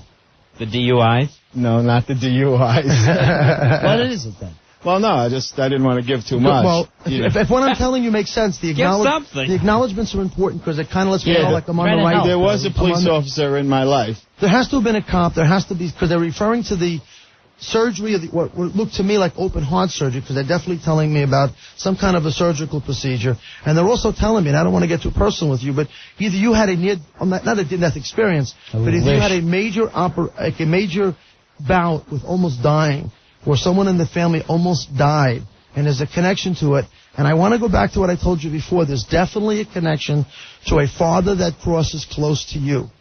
And they're telling me specifically that you're a young guy when he dies, and that you take on the weight of the family on your shoulders, and you take literally takes on the weight of the family. Well, this was what was told to me after my father. My father had his first heart attack when I was very young, second one when I was 11, and then at the funeral they told me, "Well, you're the man of the family now." Oh, I mean, it's a specific That's reference. a nice thing. How old were you? 11. Yeah, like you need to hear that, Patches. And, I know. And where does the railroad engineer or the worker of the train, so who had the train set or the trains? We had always put up the Lionel sets. Well, I mean, a lot of people do that at Christmas, but this is a very specific... No, we still have them in the attic. Oh, you we do? never got Okay, rid of because them. I'm being told about the train set. And didn't you fall asleep on the train the other night? Just the other night I fell asleep on the train. Weird. With that paper bag and that whole thing? Is that- Just so everyone knows what's going on, we're speaking with Robert Hanson. He's a psychic medium who's come into the show tonight. Good evening, folks. And we're right in the middle of a reading with Bill, and I'm acknowledging to him a reference to his family. His dad had passed when he was a young guy, and the energy continues to come at you. Who in the family either owned or raised a golden retriever, or had like an Irish setter, or a light-haired dog? That was actually my ex-wife. All right, because there's a reference to a golden retriever. The golden retriever was your ex-wife? Yes. Lassie was her name then. And I called her dog on occasion. But and serious. I have to go to this guy in the corner, though. Was that that's Hawk. Yeah. Get over there, Hawk. The spirits are They're making me with Hawk. pull across the room to Mr. Hawk here. Do you have family that lives out of state or out of area? Yes. Do you have people also that live out of the country? No. Or do you have people that resided out of the country for a while? Libya? No. No, I'm sure of it. Because they're making me feel that either people in your family speak an ethnic tongue or have another relationship and language, or there's something out of the area that's definitely connected to you. And were you ever a music major, or were you ever involved with music or musical work, other than working for the radio station? No, not at all. Where does the musician fall into your family? There aren't any. That's why I have no musical talent. No, I'm not. I have no interest in music. Have you done anything? There's a reference between the two of you guys. Either someone played classical music, or someone worked with music, or someone had a piano, or played piano, or there's some reference to music, or musician, or how can I put it? Like either acted on stage, or did performances, or performing arts. No. My grandfather used to play the piano all the time. Wow. All right, because there's a reference to something about a piano player or someone that played. Don't go far, Mr. Hawk. You're not getting off that easy. There's I feel like I'm in a TV show, Spencer. You know about that guy Hawk with Robert Urich, God rest his soul. He just passed away, Robert. Did he? Urich, Have you heard from him? Not recently. I'm waiting for his call, though. Have you ever talked to any famous people? Living or dead? Both. Well, I tell you, I did, on a serious note, I had a couple of clients that I've had who have worked with people on Broadway. You know, one of them happened to have a relationship at one point with John Lennon. There was a peripheral reference to it, but I haven't had an opportunity to really. But I did read someone connected to Billy Joel recently. That was part of his band, and and connected with that. So I did have that opportunity about a month ago. I've been very blessed with a lot of people that I've read. I've had an opportunity. I probably see about anywhere between 600 and 1,000 people a month. You know, in public appearances and stuff like this. Now, are you able to connect with all of them, or just a percentage well, of what them? really happens is, the way it legitimately happens is that I realize from most people listening, you know, there's a lot of skepticism connected to this whole thing. Because it sounds like you throw out a lot of information, a little bit sticks, you kind of dig into it, you try to figure it out and make it apply. Right. But when readings really take place, which they are taking place now, the energy really starts to come through. And where most people make the mistake in a reading is they really don't listen carefully enough to the information, or they have a particular person they're thinking about, like, that I should get. And what happens is there's a thing called the psychic link, which really occurs where, for example, when I have parents that have lost children, which is really tough, you know. I don't know they've lost their child when they meet me. I don't know anything when they come in. And all of a sudden, they're looking for that. Let's say they lose their daughter. They want to hear from this young lady.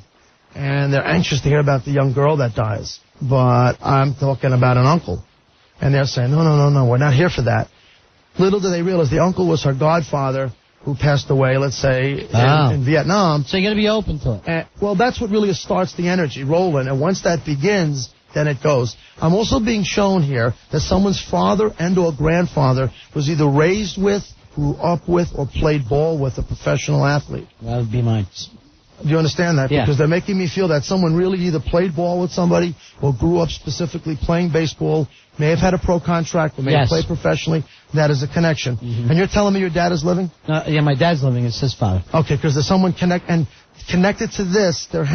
Where does the Harry or the Henry or the Herman or the H sound come in with you? Well, that would be him. That would be Harry. There you go. And there's a reference to either you have like a bats and balls, or you have a glove, or you have newspaper clippings, but there is some reference to this for sure, and it's a source of pride with you. And I got to tell you this: either there is in this room, either someone has baseball equipment, someone has a bat, someone has a ball. I'm holding a bat under the table here.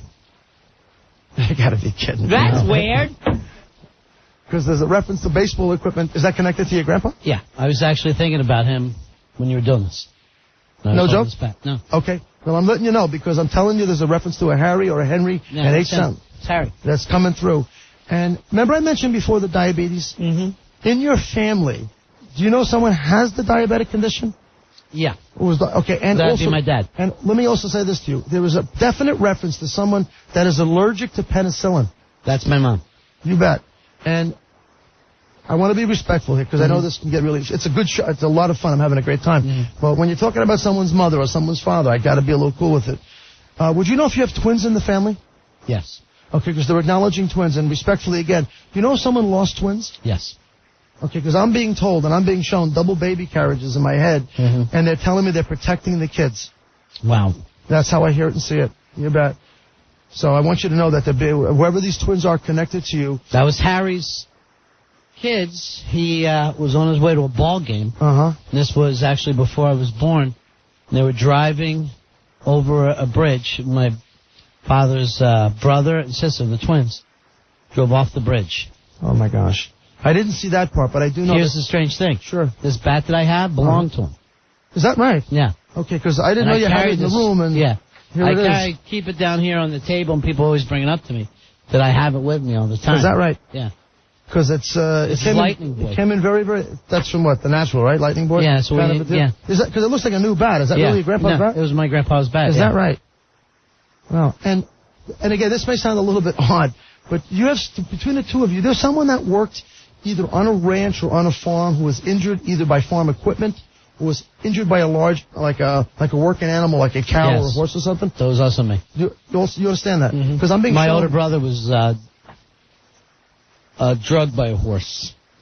As in dragged, not drugged, but as in dragged. Yeah, he was on the horse, and it started to buck him, and he fell off, and his foot was in the saddle. Got caught in the stirrup or in the saddle? in the stirrup. Right. It didn't kill him, though. No. And this is really directed at you. Do you do charity work? Yes. Which I really don't talk about. No, I know. I'm not trying. Then I'll just let you hear it from a very general possession. And I'm not trying to puff this up because I just don't do it. They're acknowledging to me through your grandfather that you work and do a lot of things in private, or you do things behind the scenes for special children, or you work in a charity capacity to a great extent, almost tirelessly, without acknowledgement. My wife and I have, our 4 children, and my 9-year-old is an autistic child. I have a special boy. That's part of what else I do, just to share with the audience real quick. I also teach special education for 30 years. I work with developmentally challenged children every week, from ages 4 and up. And it's been, I wouldn't trade them for anything in the world. I love those kids. And this gift came along and has been a wonderful ally to that. Right. Because I use it a lot with the children, It's kind of nice to work with them. So there you go. That's the energy so far in the room. So what's the message that I'm getting for that? Are we going to get a cure? I can only tell you what I see, of course, and what I'm hearing is that you're devoted to some work to it. I need to know where and it's coming across as a childhood-based illness, or do you work with children-based illnesses? Yeah.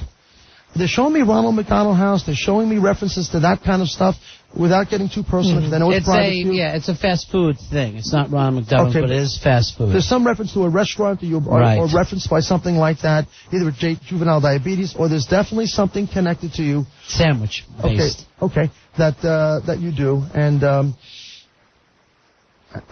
I can't give you much more past. Who owned the Volkswagen? That was my sister's husband who actually got me into this work, into the sandwich charity. Because they're telling me about this person of the Volkswagen or the person with the Volkswagen that brings you close forward. Right. And I got to ask you this also. Did you personally ever get hit to the back of the head hard? Yes.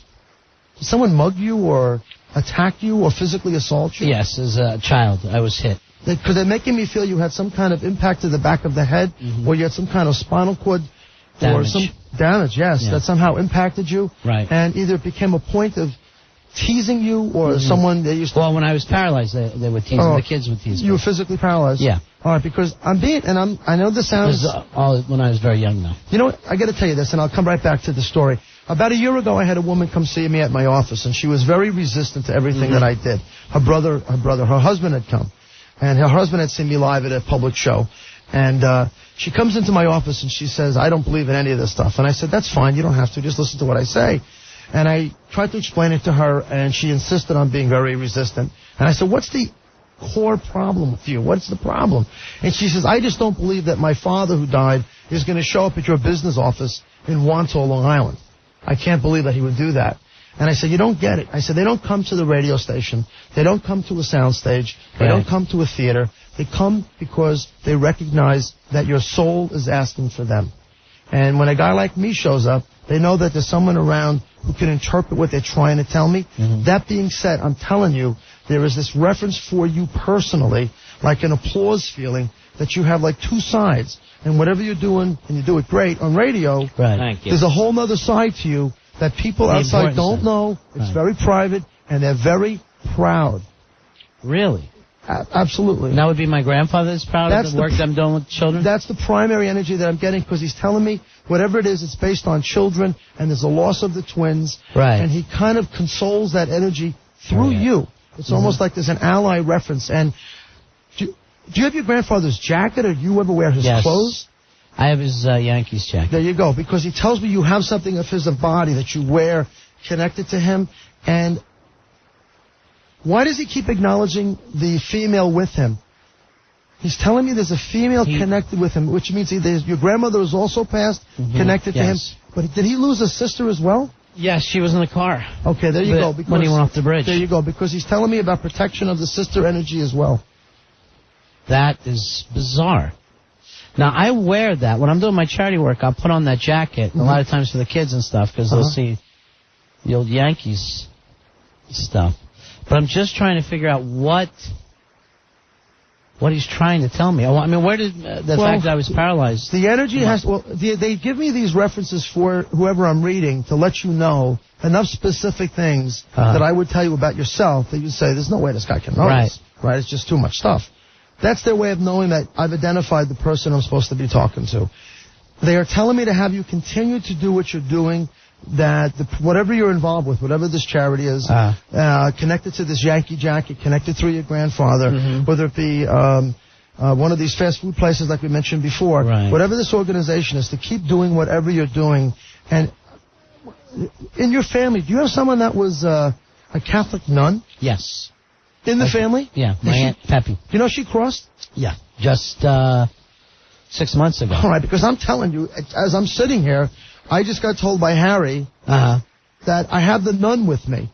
Wow. Oh, man, they're all together. Yeah, absolutely. Oh, the family, you know why they come through? I don't know. Most people don't realize why this even happens. Yeah. And I'll share it with the audience, because a lot of people see us, there's only a handful of us that really do this professionally, and most people don't have any idea why it happens. The reason why it happens is for three reasons. One, they want people who are alive to know that after their body had stopped, that they got to the other side in kind of a safe, loving way. That they're not scared, they're not in a dark place, they're not frightened, that they're being loved, they're being protected, and they're not in any way in harm's way. Number two, they want you to know that they really kind of involve themselves with your world. And I say that to you in this way. They'll often tell me about things that are happening in your life now, and you might say to yourself, well, that can't be Harry. He died already. Right. How would he know about this? That's Harry's way of telling you, hey, I'm watching you, and I'm proud of what you're doing. That's his way of saying that. And then he has my aunt with him. Yes, which is that P sound.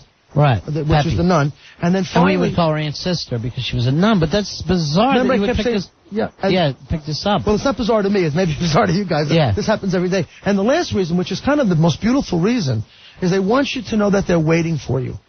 They do not leave. No, it's kind of nice because feels good. You know why? You know what I want to do? And maybe you guys have some advice to me on this. I always wanted to go to a hospice where people who are terminal are facing the last maybe months of their lives and do a reading for someone who's dying. And if you could connect, let's say, with their mother or their father and really make a legitimate connection, how comforting would it be for them to know that their dad is really waiting for them and not to be worried when they eventually pass? Like having someone picking you up at the airport. Exactly right. Because it really is kind of like that. It's just a passing point. We're only in this body a short time. And while we're in it, we really should do the best we can to help people. So I got to tell you, I'm really proud to be here because they keep telling me that you guys do private work for children and for children-based illnesses and never ask for anything. No. And it's really cool. I got to thank you for that because they're making a fuss over you. Well, that's nice to hear. You're very welcome. And when you say us, you mean mainly me, but you help out with some things, Fez. Well, I do when I can. They're linking you together. Yeah. And I don't know, someone works on a food drive or someone does soup kitchens or things. Where there's a reference to it. And also, someone is telling me, man, that one of you guys either had an injured an uncle or someone that felt in harm's way, or one of you guys had someone in the family that really went on hard times. May have been homeless. That was my uncle, who was an alcoholic. Yeah. Who was homeless for a while. And we had to go looking for him. And you had to go find him. Yeah. Absolutely. And who has the Niagara Falls connection? That's Fez. That's where his family's from. Okay. Yeah. I don't know. I'm just telling you. They started to show me falls, and it's specifically Niagara Falls. Niagara Falls, I've never been there. I've been living in New York all my life, and I've never... Fiancé. Is from Niagara Falls? Mm-hmm. That's right. Now, on which side is she? Ontario side, right? She's on the Ontario side. Can I just say this to you? You're saying this is your fiancé, so you're not married yet? No. Is that the deal? When I'm being shown Niagara Falls, they're also showing me an empty wedding dress, which is their way of saying to me, connected to your lady friend, that either one of her parents, someone real close to her, and I mean real close, has already crossed, and will not be able to be in the body at the wedding. Right. But they Have will you been in the body? But they will be there. You know? That's personal. They'll be there in spirit. Yes, absolutely. That's good to know. And now your family lived on the United States side. Yeah, my family lived on the. She's on the Canadian side. Okay, but I just know they're acknowledging it. And who worked with racetrack animals? That was my dad. That was your dad. Was a jockey. Okay, because I'm being told about the horsemen or the men of horses, or someone that worked with large race animals or worked. 4 horsemen. There you go. Yeah. And remember before I made the reference to the horseshoe on the barn? Right. Yes. That's what they were trying to get me to talk about. Oh, okay, that was for Ronnie, not for me. I'm sorry. That you know was my what? fault. When you said that thing, I didn't think of the barn. But there is one on the inside of the barn, on my dad's barn. There you go. When you're going out. But I was thinking in a house. But he has it up for luck. There you go. It's a nailed on wood. And right. Did one of you guys, not to interrupt you, did one of you guys ever work for a newspaper? Mm-hmm. For actually work for a newspaper? Because I'm being shown a newspaper press is actually flipping out copies of papers that someone either worked on it either before radio or whatever, and you actually worked in an editorial division or something. I worked for Hubert Meisel. And this is flipped out. What do you hear this? And this may be with you over there, but somebody, and I'm not saying it's yours, but I don't want to promise, but somebody in the room either has gone to a grave, and you ever see where they take etchings of gravestones? Yeah. You ever seen that? Have one of you guys ever done that? My mom does it. Your mother does it. Yeah. Because they're telling me that's like an old art form. Right. And people take like tracing paper, they put it over. They put it on and then trace it. Yeah, my mom does that. And I'm being for told old someone ones. actually does this as a hobby, yeah. which is kind of an unusual hobby, let's say, but it's actually being done. I have to tell you, connected to the wedding, you know if one of your wife's parents has passed? Yes. Because her father won't be able to give her away. That's it. He's dead. And does she have an older brother or something? Mm-hmm. Is he walking her down the aisle? Right, yeah. Is that the guy? Isn't it a half-brother, though? Yeah. But I'm being told the brother figure's going to walk her down the aisle. And would you know whether or not she's going to wear one of her grandmother's wedding bands? Wow, that is the weirdest thing. Yeah, she is. Yeah, because I'm being told she's wearing a wedding band connected to someone that's crossed or is older in the family, and it's a wedding band of acknowledgement, like an antique or something that's very, very special. It's something old. Like you're freaking, I see, like you're ready to cry. Yeah, that is wild. We were just talking about this. I got to tell you, it's really like a very emotional energy for me. I can see it in your face. Mm-hmm. But there's like a blessing on the wedding.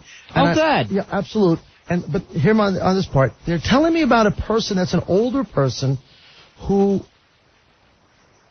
either hid or denied themselves medical treatment for what looks like emphysema or for a cardiopulmonary issue. And they fought like getting help. It almost is like pneumonia got away from them, and they got sick and eventually took their life. That was her stubborn father. There you go. Because they're making... They begged him. Yeah. Why wouldn't he do anything about it? He hated doctors. Yeah, this fella just He didn't want to go to the hospital. He knew if he went to the hospital, he would die. Yeah, you know He why? died anyway. And you know how I know it? Because in my head, they're putting two hands up like in the air, like I give up. I surrender. It's like their way of saying, I take responsibility for my own death. And he's kind of coming into me saying, I will definitely be at my daughter's wedding. Make sure she knows I will be there. Are you going to say that to her, Fez, or is it going to be too No, I can say that to her, yeah. I think she'd be glad to hear that. I would love to hear. I mean, if you'd like to tell her, please share that with her. Oh, we can't call her tonight. Why not? Are we going to do calls? Or are we gonna, yeah, we're going to do calls. But right now, I'm freaked. Fez, how you feel? I am completely weirded out. Robert Hanson, psychic medium, is in studio with us. He's going to be in East Hampton on June 26th at the John Drew Theater at Guildhall in East Hampton. All right, we'll take a break and we'll come back and do some readings. I got to go take a walk and smoke. Yeah. Because my head right now spinning. Well, thank you. Getting plenty of Just information. spinning. All right, we'll take your calls 877-692-1027 with Robert Hanson, psychic medium, when we return. We're the Ron and Fez Show. Ron and Fez. It's Ron and Fez. It's Ron and Fez. Obviously a major malfunction. 1027 WNEW. We're Ron and Fez. Robert Hanson, psychic medium, is in studio with us. He's appearing in East Hampton on June 26th at the John Drew Theater at Guildhall. For ticket information, give him a call 516-868-7778 or check him out online at roberthanson.net. Robert, before we take the call, is there anything you need the people to do? Or? Yeah, this would be great. If you're going to get a chance to get through, and I hope we can get to as many people as we can, I would suggest having a pen and pencil nearby or something paper to write on. Just in case I give you something you don't immediately recognize, it's always good to write it down, because I assure you that it will make sense to you, perhaps even after we get off the phone. Please be open to anyone connected in your family. Sometimes the first person you're thinking about hearing from doesn't jump into your mind right away. It is what we call a link.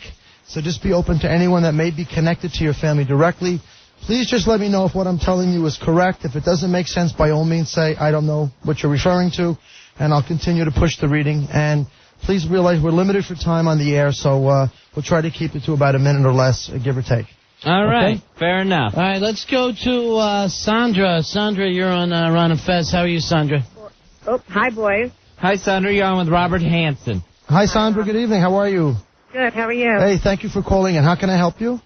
I just wanted to see if you could feel anything from me. Make a connection for you? Well, I generally do people that have crossed over. Immediately, I'm not feeling a direct connection for you, but I do have a parent figure that comes in from above. And I also have to tell you, there's a female figure that definitely dominates the energy in your reading. Do you understand that? Okay. Which would be like a mother or a grandmother feeling definitely connected from above.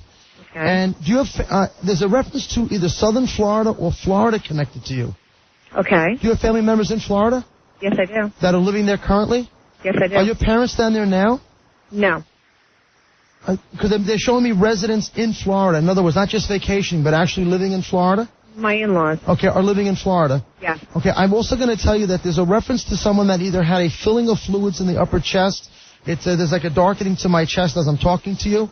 And they make me feel that someone either had emphysema or some kind of a pulmonary cardiorespiratory kind of an infection.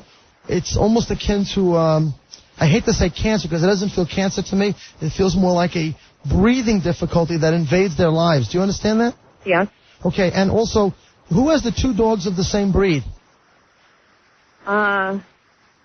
Or does someone raise dogs or have like a litter of dogs or something? Not that I can think of offhand. Oh my gosh, you're acknowledging like two of the same breed, and just bear with me for 1 second. They're acknowledging two men connected to you. Without getting too personal on the phone. Nice, Sandra. Are you in a significant relationship now? Like, is it a marriage? Yeah, I'm in a marriage. Have you been, without getting too personal on air, have you been married before?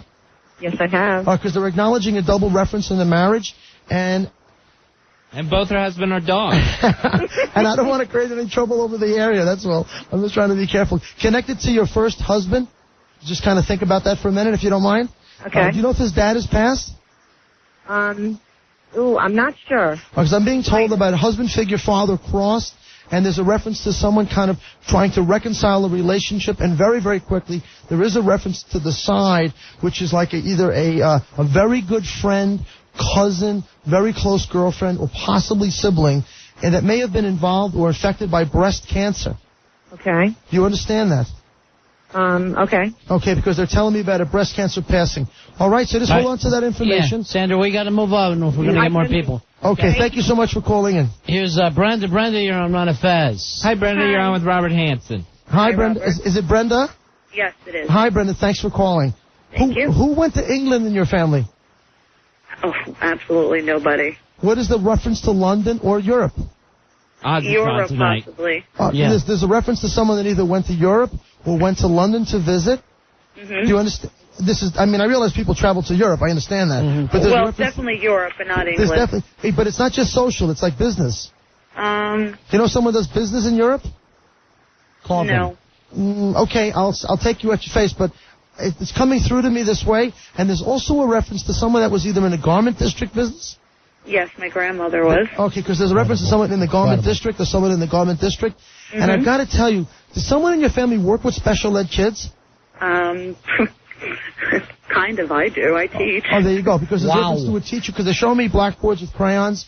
My wife and I have 4 children. You may have heard me mention this earlier. Yes, and I have an autistic son. I've been working special ed kids for 30 years. I'm privileged to work with them. You know, I love them enormously. And I'm seeing a teaching reference with you. So at some point in your career, you've touched the heart of a special child. I want you to know that. So somewhere in here, you've definitely done that. And who was the person that had the very severe, and I mean severe, infection to the leg, or may have had some kind of thrombosis to the leg? I would have to say my grandmother again. Okay, because there's a reference to like leg thrombosis or an inability to get around or some kind of a withering to the legs itself. Yeah. And there's also a reference to a father figure, and I want to say figure that crosses. Is your grandmother's husband also passed? Yes. Way before your grandma? Or were they separated? Yes, actually, my other grandfather did. Okay, because there's definitely a far reference to it, and they're acknowledging the number 17 connected to you. They're showing. Do you have someone? He died on the 17th. There you go. Wow. Weird. All right, thank you very much, Brenda. God bless you. Thank you. Bye. Thank you, Brenda. Here's all right, so they're proud of her. Yeah, sure. Absolutely. Here's Colleen. Hi. Hi, Colleen. This is Robert. How are you? Thanks for calling and waiting. Thanks. I got to tell you, right as soon as I heard your voice, who has their birthday today or yesterday? Or their anniversary, like this week? Oh, my gosh. I'm not sure. Oh, just think for a second, because they're acknowledging birthday candles and birthday cakes. That was my grandmother yesterday. Wow. Was that your... Stop it. I'm being told that there's... I'm sorry, because sometimes it'll go across the room. So you're telling me grandma had their birthday yesterday? Yeah. I'm sorry. 96. His grandmother just jumped past your grandmother. I'm sorry. Yeah. I'm sorry, Colleen. Stay out. But let me continue with you. There is a reference, though, to a police officer with you. Do you know that? Oh, absolutely. All right, and I've got to tell you, I am seeing the Trade Center. Do you know if you have someone that was affected through the Trade Center directly? Kind of, yes. There has to be, and there's a reference to a policeman in the family, so either your father was a policeman or your husband's a cop, but there's definitely a reference to a cop socially and emotionally connected in your family. Do you understand? Absolutely. Who had the fire and got burned? Oh my gosh, yes. Kane. There's a reference to a burning or someone gets burned in a fire or suffered a burn as a child. Oh, God. Okay. All right, that's all right. Just write it down. It is hot. And also, I'm going to tell you that there's a reference to July 4th as a specific date. Okay. You understand that? Yes. It's because someone either was born on, died on, or has a birthday on July 4th. And they want you to know also, do you have children? No. Who had the two kids back to back? My sister. All right, because it's almost like what we would call Irish twins, like one behind the 10 other. months apart. In spirit, they're telling me that they protect these children. Oh, my God. That's what I'm hearing, okay? Thanks for calling in. All right, Thank you. Have a great night. I didn't know that was called Irish twins. Irish twins, because basically as soon as she gets home, he starts pounding her again. He's on her again. 10 months later. That happened to me and my wife, Katie, but, sorry. Oh, here's Robin. Robin, you're on Ron of Fez. Hi, Robin. You're on with Robert Hanson. Everyone else, check him out on roberthanson.net. Go ahead, Robin. Hi. Hi, Robin. I was wondering if you have any connection to my mother. She died when I was 3 months old. Okay. And I never knew her. And, Were you too close? I'm sorry, what? Go ahead. Let me just tell you this. We don't, just in the future, try not to give any information because it's really extra special when I don't, okay? But I will tell you this. There is a reference, I was going to tell you, there is a reference to a female figure that is definitely connected to you. There is also a reference to the name with an M-A beginning, like a Mark, a Matt, a Marie. Can't think of it right now. It's not a mother figure. It's connected to like a brother or a boyfriend or a husband. It's coming in off the side. Or Martin or something. Okay, just stay with me on this, like a Martin or a Marie or Martin kind of a figure. And I'm also going to tell you, connected to your family as well. Do you have someone that also lost a child at infancy? Or may have had a baby die at a very early age as well? Because they're showing me a carriage being rocked. No, I mean, there could have been. There is. I want to let you know there is. And how does Pennsylvania tie into you? Doesn't really. Okay, then I have to tell you, I want you to just write it down. I may be with a different caller coming in behind you, so that's what I'm receiving for you. If it doesn't apply, I'm sorry, but that's how it works. Thank you, Robin. All right, okay, thank you. You're welcome. All right, here's Dan. Dan, you're on the Fez. Hi, Dan. You're on with Robert Hanson. Hello, Robert. How are you? Hey, Dan, how are you? Great, thank you. All right, listen to me carefully, because did you hear the last caller? Yes. All right, I'm telling you, I'm getting this energy, which is really strong. Okay. Does Pennsylvania mean anything to you?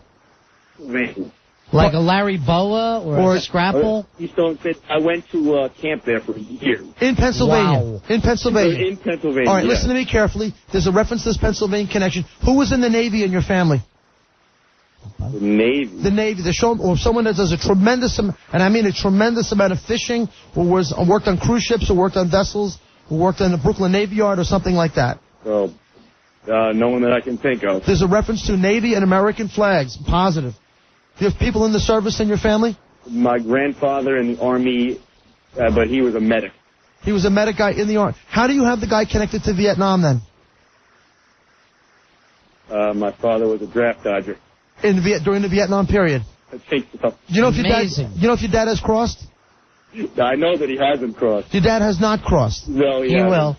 Listen to me carefully, all right, because I'm sure about this. There is a reference to Pennsylvania, and this is really delicate now. There is a reference to someone that loses a child at an early age. Okay. In the family. Like someone had a baby a few days old and the baby dies. Oh, no, hopefully that's not the truth. My brother had twins. All right, but your brother had the twins. Where does the Paul and the Peter come in? When is the what? All and Pete. With Mary. Paul and Peter. My child. There's like a Paul and Peter. Nope. I can think of. Besides an ex-girlfriend dumping me for a guy named Peter.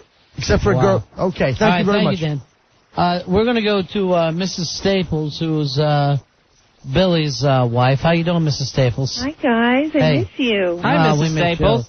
How's everything going for you? Good. Never better, I bet, huh? I'm not going to say that. You know Billy that was in here earlier. They're in one of those trial... I gotcha. I understand. Yeah, it's a trial, all It's been right. very awkward. There'll be a trial. Oh, there'll be a trial. There'll be a trial. Would you like me I'm to... on your side, Mrs. Staples. Would you like me to read you? Sorry? Would you like a reading? Yeah, sure. Okay, well, this was, I guess, your husband or ex-husband or trial husband, or there's a reference to him. And before there was definitely a very, very strong reference to the crossing of a father figure at a young age, and the burden of the family was placed on his shoulders. That Forget about him. No, that's what. But that's how they opened up the reading to me. Yeah. And I need to know: did you have one of your grandparents live with you? Yes. Like in the upstairs or in the back room or something? Yes. All right, because I'm being told that person cross is connected to you. Do you understand that? Absolutely. All right, and they're making me feel like they were very, very special to your heart. Oh, yes. And they're making me feel that either you at some point either wrote a poem, wrote a letter, created something like in a crafts way or something that honored them. Mm-hmm. Do you understand that? Yes, I do. What'd you do? I write stuff for my grandfather. Okay, because there's like a poem or a song, and there's something that is connected to it. Where does the Irish person come out in your family? Oh, my whole family. Are Irish people? Oh, yeah. Are they? Okay. Do you know people that are from Ireland? Ireland, England, Have Wales. you ever been? Okay. Remember before 2 callers back I was talking about England and Europe? Uh-huh. I'm hearing it now. Okay. And there's a reference again that keeps coming up at me. Have you ever been to Ireland yourself? No, my mother just got back from England, Listen, Ireland. Listen to me. Do you know if she brought back any earth? Yes. Because I'm being told Really? I'm being told about soil and rocks that were brought back from the other side. That's where my family. Would you know whether or not nails. she put it on the grave of your grandfather? I don't think so. All right. Should she? Ask. Well, they're telling me that they want to have their natural soil connected to them. That's how I know it occurred. You understand? And I realize a lot of people that go. My family's from Ireland as well. My mother was born there and everything. You know, my mother's mother was born in Ireland. And a lot of Irish people have the clatter rings, you know. I'm being shown the clatter ring connected to you. Do you have one? No. Go to your mother. Does she have a clatter No. ring? Yes. No, we don't have any clatter rings. Listen to me. Stay with me on this. There's a reference to either a symbol. What do you call it? Like a family crest? Mm-hmm. Do you have a family crest? Oh, yes. That's it, because they're acknowledging a crest or a symbol of the Irish community. And listen to me one more time on this. Who had their teeth knocked out other than wanting to knock someone's teeth out? I'm not referring to wanting to. I'm referring to actually having had it done. Well, you know, my grandfather probably had dentures. You know if he had his teeth... No, this is actually getting knocked out, like someone boxed or hit them in the mouth or something. Jesus, I don't know. Belly boxes. I'm telling Did he box? Yes, he did box. Did he? Yeah. Okay, because in reference to a boxer. And listen to me carefully. Do you know if someone fell down a flight of stairs? Billy? Billy? No. With your grandfather. Well, sort of, yes, but Because I'm being shown ambulatory issues like wheelchairs or crutches and things like that. I want you to know the reference is very, very loving connected to you. I'm not just saying this. And they're acknowledging living with you as like a father figure and like they were privileged to stay with you as long as they did. Should she try to get back with Billy? Yeah, reconcile? I don't like to give advice like that. They just keep showing me boxing gloves, though. Do you think that she was having an affair? Billy has accused her a couple times of having an affair. I have to say, I don't see that. I don't either. Yet he swears to it. I don't see that. I don't even. Although she did call her breast the Irish twins at one point. Well, that's because they were so far apart. Now let me. Now didn't Billy go and check your emails, Mrs. Staples? Oh, Billy checked more than my email. He snooped on her a lot. Oh, yeah. Billy had a little dark moment, but that's okay. He's better now? Yes, much better. Can I ask you who has the tattoo? I want a tattoo. But you want it? No, but this is... my grandfather. Yeah, because I'm being told about a tattoo that's connected to the person that passes. My grandfather had a tattoo. That's it. And also, who had the amputation of the toe? Not the toe. Or the leg? Not the leg. There's an amputation here. Finger? My uncle is missing his finger. He's missing a... Because they're showing me a digit. Me out. Because they're telling me about an amputation connection. And one more thing. There was also a reference to someone that had an injury to one eye. Like they had an injury. Sammy Davis Jr.? No. They had an injury. That's true. Well, they had cornea transplant or they had a surgical... My mother has, yes. You understand yes, that? That's right. You understand that? And last thing, they're connected to your grandfather. There's a reference to a green light with a DNR base. What? He drives. Do not resuscitate.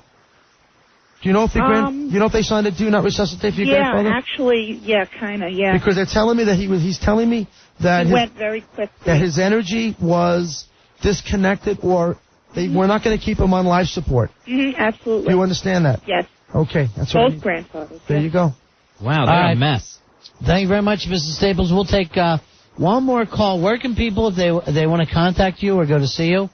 If you want to see Robert Hanson in East Hampton at the John Drew Theater at Guildhall, you can call for ticket information 516-868-7778 or go online roberthanson.net.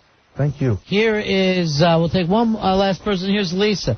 Lisa, you're on Around Fez. Thank you so much for taking me, guys. Okay. Hi, Lisa. It's Rob. Hi, Rob. How are you?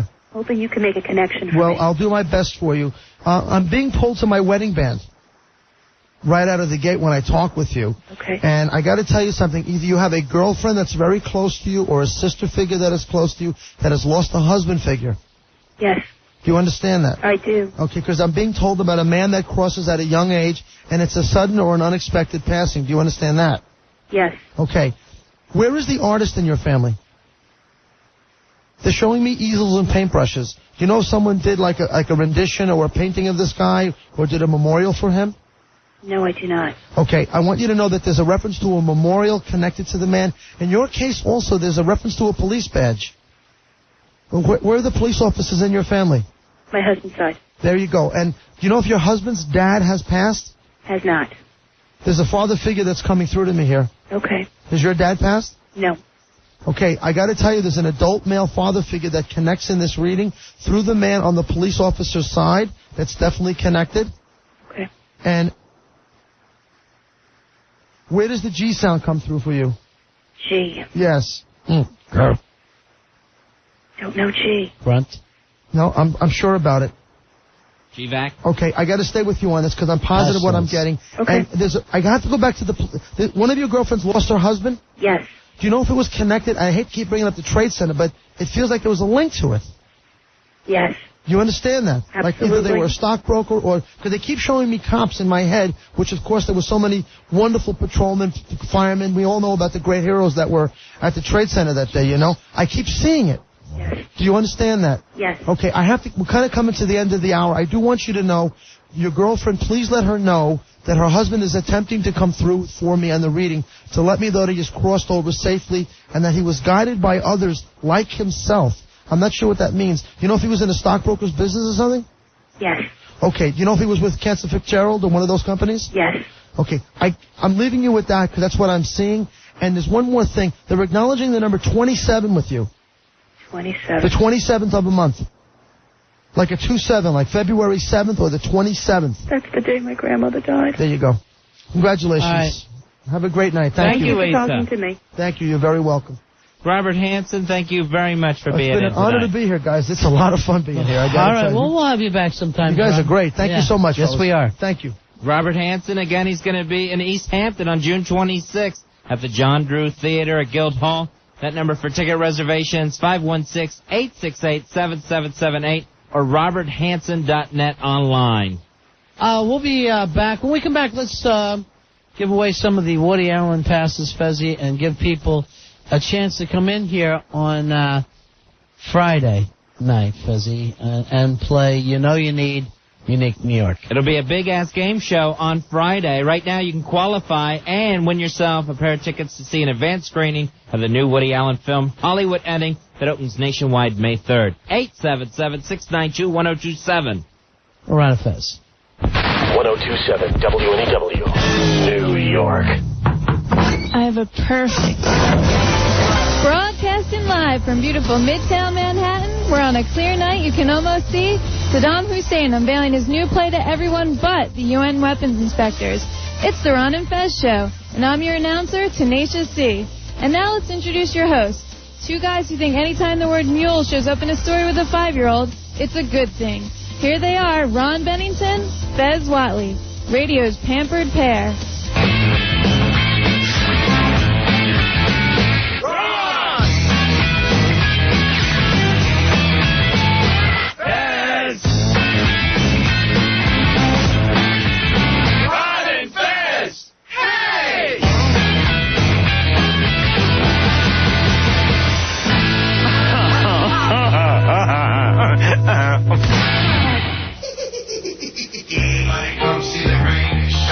We are out of Fez. Tenacious C on announcing duty tonight. That was another Tenacious C opening. And I think it's just getting stronger and better. I think we finally have an announcer, Fezzy. Wow, that would be nice if the long, long search is finally over. And this is our first one of our announcers that I'd like to bang. So up to this point, it's been your announcers. Right. Now I finally have one. Congratulations, C. Oh, thank you very much. And you're doing an excellent job. Why didn't you come in and get a reading? I don't know. That kind of freaks me out. I was so weirded out that he found out about my Uncle Harry and the twins and my Aunt Peppy, the sister. Right. And the work that I do with sandwich-based charities. That freaked me. Nailed it. Right, I know you got freaked because you kept having to leave the room. Yeah, it was getting a little too intense for me. Yeah. I hate, dead people stuff. It's scary. It really freaks me out. I mean, if I saw dead people walking around, I'd freak. Yes. I see dead people. That movie scared the crap out of me, too. That movie scared me, too. Yes. That movie scared me. Because I believe that there are dead people walking around. and it's really scary. All right, not too long. He's just shaking. He's shivering in here. Not too long ago, I have a dream, and I'm in my apartment, and I'm real tired. I took a nap, like during the daytime. I lay down, and in my dream, I've never done this before, but I was dreaming in real time. It's like, as I walked through the apartment, I went right in and laid down. As soon as I started dreaming, I just dreamt that it was that moment, that day, and I'm in the apartment. I'm not in a plane or, sailing or anything. I'm just exactly where I laid down. And I'm talking to this friend of mine, this girl I haven't seen in a long time, and we're talking back and forth, and I'm saying to her, I'm exhausted. I have to lay down. I'm just as tired in the dream as if it's real life. And she goes, well, believe me, I've got enough sleep. And I go like this, oh, yeah, because you've been dead. And then it occurs to me, I'm standing here talking with a dead person. It was as real as anything. Oh! So I had gotten this kind of message from her. And, just something she had said. So I called up her sister just to let her know, hey, I had this dream about your sister. She goes, you are the third person that's called me in 3 days. Oh, man. And told me that other people, that she showed up in the dreams. Now, this is someone I'd never had a dream about before. It didn't seem like it was anything overly important that we talked about, but it just seemed so real, and it seemed weird enough that I had to talk to her sister, Oh, I just got the chills from all that. That was really... You're scaring Rory. Yeah, it was really scary. I should have told that to the ham and egger. Robert Hanson. Yeah, Robert Hanson. My dream this morning was, of course, we're at work, like every one of my damn effing dreams, and Ronnie comes to me and he says, Fez, I got the bit for on the air. I got the bit. I got this great thing we can do when the alarm clock goes off. I never got to hear what the bit was. That was it. It was Robert Hanson. I should have known. All right, we're going to play You Know You Need Unique New York, and remember, you got to be able to say the name of the game first. Let's check with our announcers, the Tenacious C. Can you say it? You know you need unique. Oh. See, you wouldn't qualify. You want to try it again? I don't know if I can do it. I'll try. She's so cute. I think we got the cutest announcer in the business. I'm so glad we didn't give Rory a chance. I know, we were able to skip that nightmare. Did we ever try Wonder Boy? Nope, Wonder Boy never got a chance. Sad.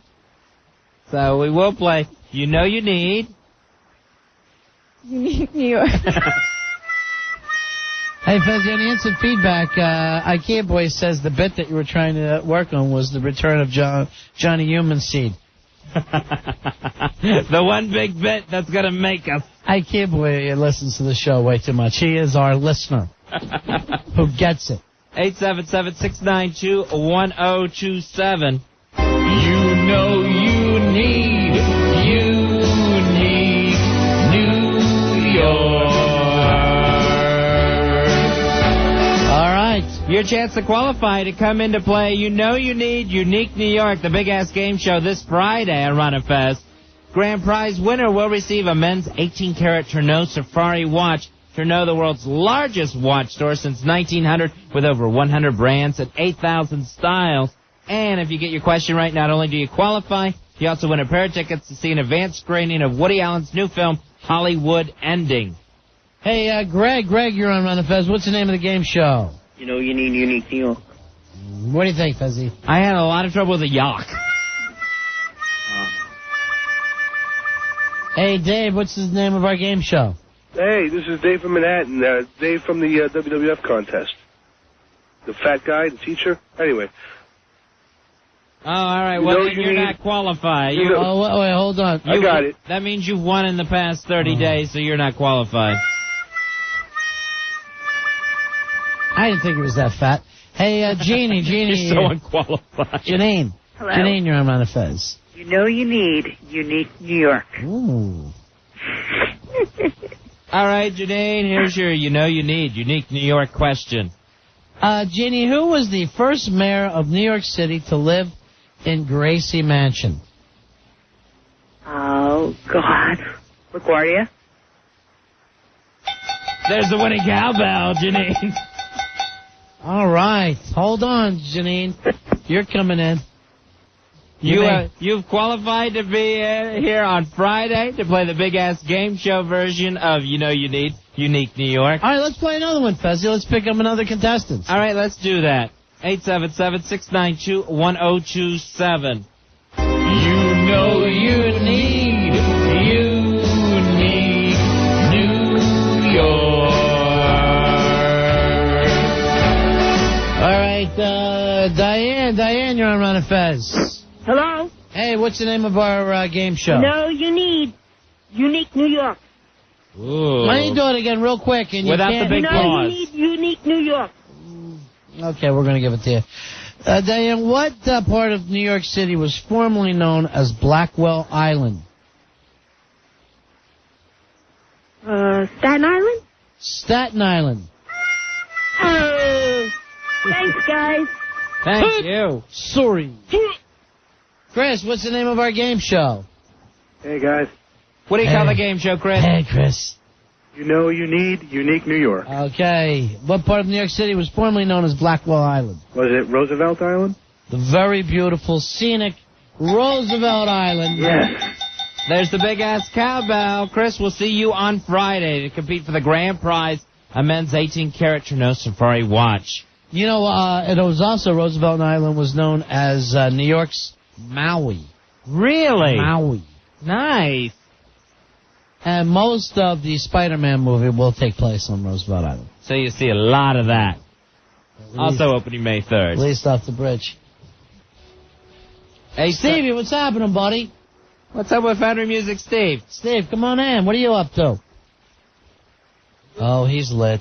Oh, boy. Steve is lit. What's up, fellas? What are you doing, man? You're just right outside the door. You, fell asleep on the door to the studio. Curse my small stomach.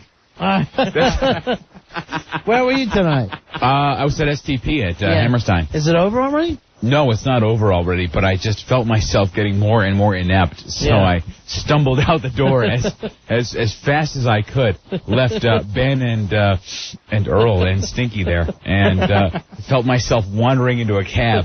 Good. Yeah. And then you just instinctively headed here. Yeah, good. exactly. This is where my stuff was. Yeah. Well, why don't you lay down for a while? Yeah, I think so. I mean, Maddie threw me into a couch. Maddie threw me into a couch, and then I, wasn't comfortable there, so I started wandering around. Maddie's always trying to throw you into a couch. Yeah, he really was. He says tonight's the night. Yeah. Finally. Seeking out opportunity and trying to take advantage. The fact that he's heading back to Frisco. Son of a bitch. With what he calls his new family. How was the show? Did you even make it to the Stone Temple Pilots? Oh, absolutely. Absolutely. Yeah. Excellent. Good. Packed, sort of, hanging around the balcony area. All right, well, it's good to see you, pal. You're looking good. Thank you, sir. All right. Found your music, Steve. Always takes care of his business. He's a good man. Yeah. Thank you, Stevie. Stumbling about. All right, Fezzy, He's here not blinking. On the phone is a young gentleman who calls our phone about how many times a day, would you say? Probably 50, 60 times a day. Yes, a day. His name is JC. And finally, I was able to tell him, just call us on the air. He calls our office, and most of the time, he just sits there quietly, right? Yeah, no response from him. All right, hey, JC. Hey, Ron, Fez. Hey, you're on the air, buddy. Hi, JC. Now, have you ever called our show before? Yes, I have. Uh-huh. I've gotten on I gotten on the air 3 times in one night. Uh-huh. Using my real name. Why do you call our office so many times a night? I apologize about that, but my problem, like I told you, is really with Al Dukes. Uh-huh. But you don't say anything, you just sit there? Well, I don't say anything to you because I know I shouldn't really be calling your office line because I don't have no problems with you, but I just don't like the way Al Dukes really treats the rest of your guests. All right, but and how many times a night do you think you're calling? Probably at least maybe like one of your workers said, like 40, 50 times a night maybe. Yeah, and this before and after the show. And this even sometimes during the show. Now, what is the purpose of that, though?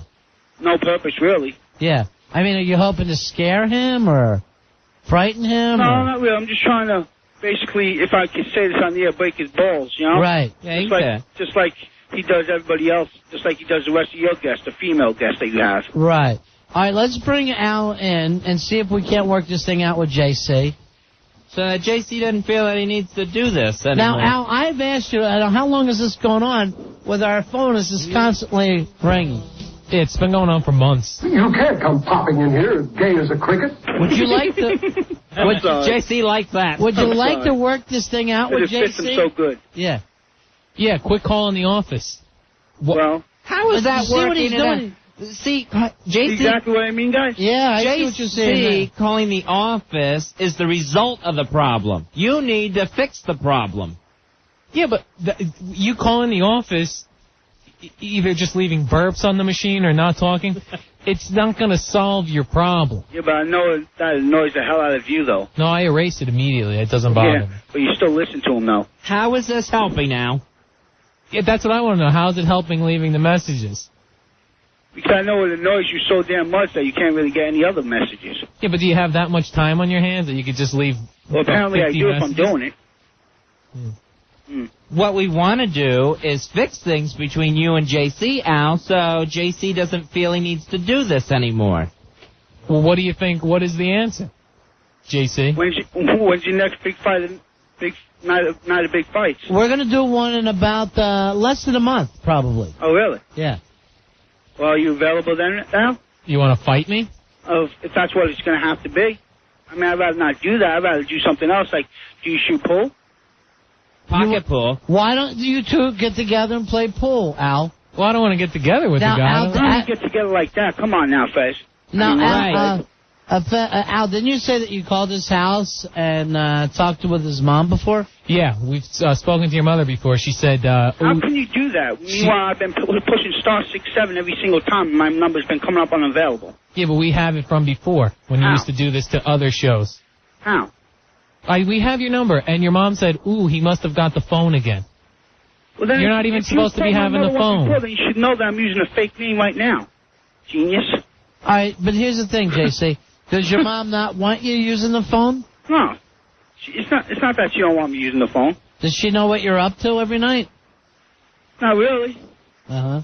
I'm going to be honest with you. Like I said, I have no problem with you and Fez, you know, and Billy Staples and everybody else, but Al Dukes just really irritates the hell out of me. Is that where you live, your mom's house? I'm living with my mom right now. Yeah. So, Al, There's nothing wrong with that. No, nothing wrong at all. My brother Corky does. Al, is there any reason at all that maybe you and this guy can maybe go out or hang out one night and just, shoot pool or do something where the better man will win and you won't have to deal with anything? Well, he leaves nasty messages to me. I'm not going to go out and hang out with a guy who's Maybe play foosball, knock the foosball table over. Oh, good one. No, it just doesn't make sense to hang out with a guy who... Or chip in and get Opie a pinball machine. Yeah, Al, you want to do that? Yeah. No, I did that already. Why don't... And look where that got you. Yeah.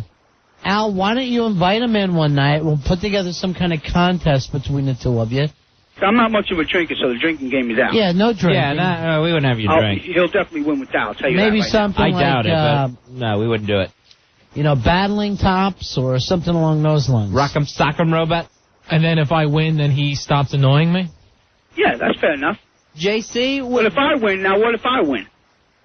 Yeah. If I win... Al calls your house.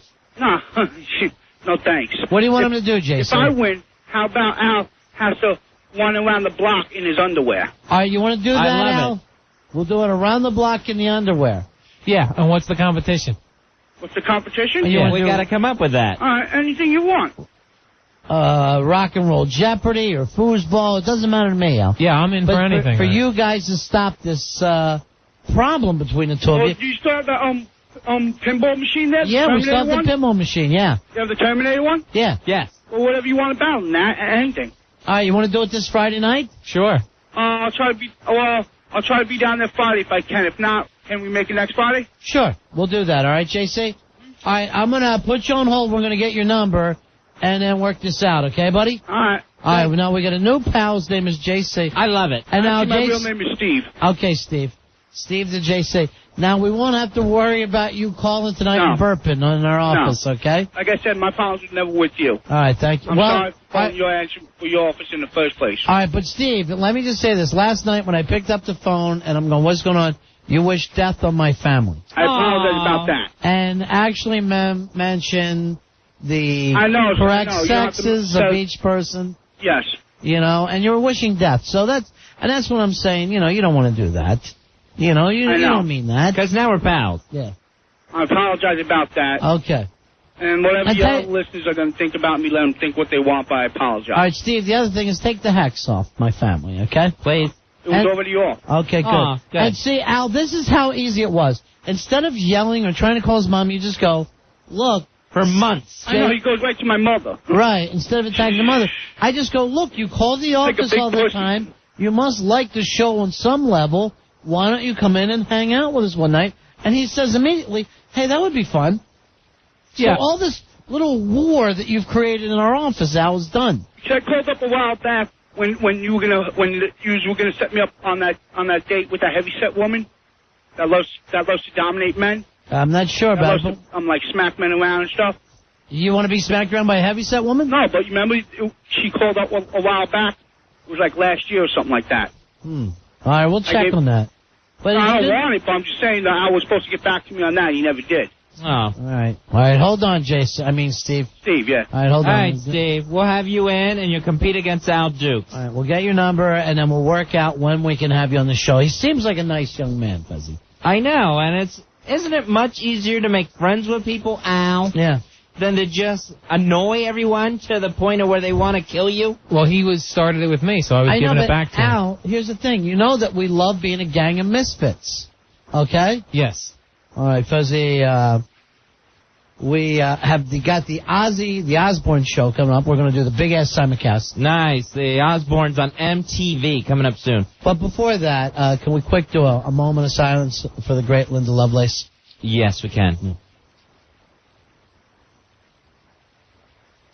She was excellent. Silence. All right, yeah. Deep Throat was really good. Really set the standard. Forget it. I'm sorry. I'm not even doing it now. When we come back, big-ass simulcast with the Osbournes. We're running Fez.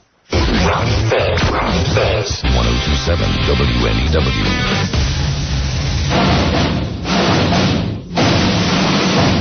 Ladies and gentlemen, it's time for a big-ass simulcast. We're out of Fez, going to MTV. Turn the volume down on your televisions. Turn your radio up to Ron and Fez. We'll watch the Osbournes with you. The instant feedback's on at WNEW.com. And, of course, Ozzy's in the same pants. Trying to get a CD in, is that it? Or a DVD? Can't figure it out here. He can't work anything in his house. No, it's all too technical for... there we go. Sharon! Get the Geek Squad in. Get out of here, rocky son. Want to play a game? Alright, he just blew up the house. It's Ozzy's having a meltdown. That sound can't be good. They ought to hook that machine up to his heart. Oh, F it. Best theme song in TV right here. Sharon! Jack Osbourne. There she is. There's the beauty, Kelly. There's Butt Crack Kelly Osbourne. Is she losing weight? Because she's adorable. Jack O for short.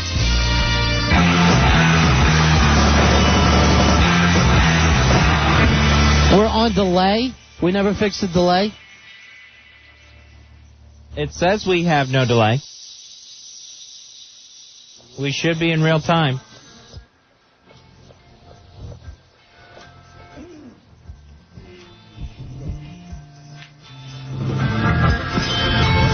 Tonight's episode, no vacancy.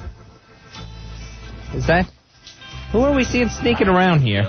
a while ago on the rocks. He's a professional skater, so he makes his own shirts and stuff. He's some golden god in Japan.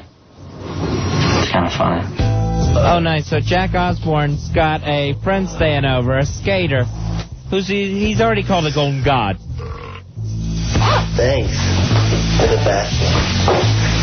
And he's wearing Jack's clothes. Jason Dodge broke up with his girlfriend, and he was staying at her apartment down about 10 minutes God, away. sometimes he looks so much like Elton John, I can't believe it. His house where Mike was staying. Love, Kelly. It's about love.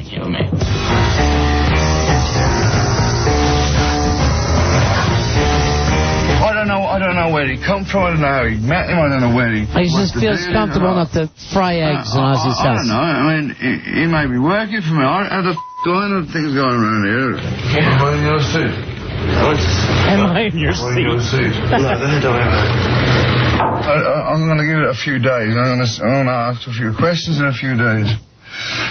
Is this a permanent situation? If so, I want rent.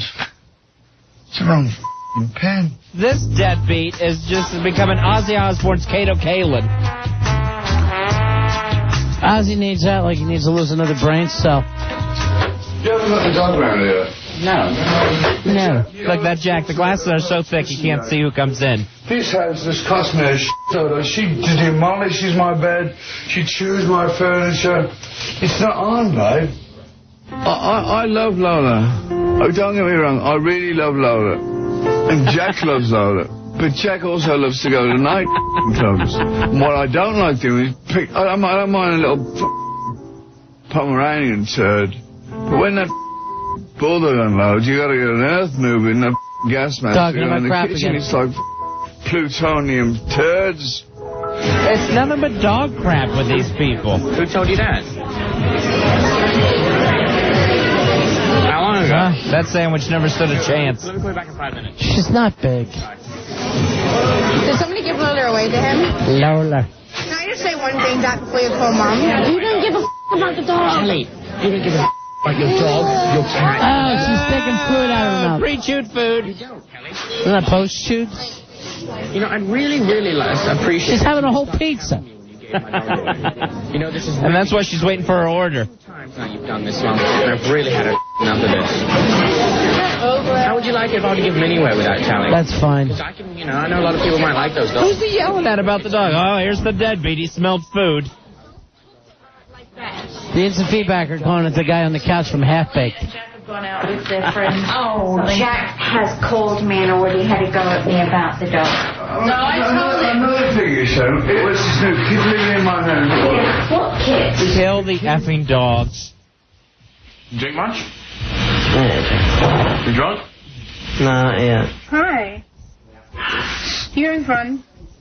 I mean, is it worth me coming over? She's talking to the pizza guy. Kelly.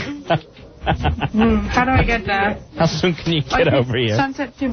Kelly. I'll be back in half an hour, Jack. Don't go over there. I have to. Where is she? Go over. I have to. Kelly, come here. Go. Kelly, come here. No, seriously. No. Why are you going over there? Because she can't drive. This kid's as whacked as Ozzy. She's high? No. Shut up. No. Ew, Jack has to have his... Oh, my God. You can have that. Potato flakes all over his You're lap. going to rub that all in my pants. It's already all over your pants. Like, rub it deep in. You have That's the spunk. No one's ever done laundry in this house. Your pants are already dirty and they need to be washed anyway. This was a clean jacket. You didn't need to do that. These Kelly, I had them on not even 12 hours, alright? Oh, God, you They're sick dirty, bastard. Jack, because they're on you. I So think you forget that. disgusting. I'm the voice of Ah, reason. you caught my clothing. Yes, Bill. I'll get you. Oh, God. Now the deadbeat is abusing the girl. It's sexual wrestling. Put a sock in your mouth, okay? Pigs. And wash your pants. Nobody can sleep in that house. That's awake.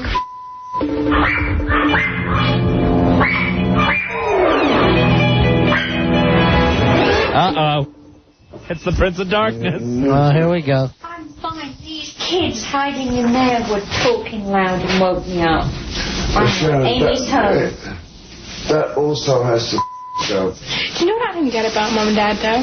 Is that they said when we move into the new house, you can have as many friends as you want over. It's all right, blah, blah, blah, blah, blah. When we move in the house, like, no friends, be quiet. Dill's allowed over. Dill's my roommate. Oh, you had the Hobbit over. What are you complaining about? You kids have it rough. Yes, maybe they don't want your friends living there and eating all their eggs. I am not going to clean up. The reason why the don't choose everything is he doesn't get enough attention. But he chooses to Is he eating a dog? on those rugs that cost a fortune. And I just can't have it. You can't have a pet for 5 minutes, you got it for life, you know. Do you know why he does? Because there's a mirror and he can watch himself. That's nutty, Sharon. I'm going to smoke the cigarette. Who's he going to bang, Jack or Kelly? This. Well, Jack wants him, but he wants Manson Jr. But he wants Kelly. What? Just leave it. No, I'm going to take a piss in it and put it back. Mommy, you nut? She's pissing in the bottle. Wow, I love the schoolgirl outfit she's got going. Don't you dare, Mom. If you tell him I'll kill you. All right, she's crouched over a Jack Daniels bottle. Now the Jack has been polluted. Is this her son's bottle? I think it's the deadbeat. Let him drink a little urine.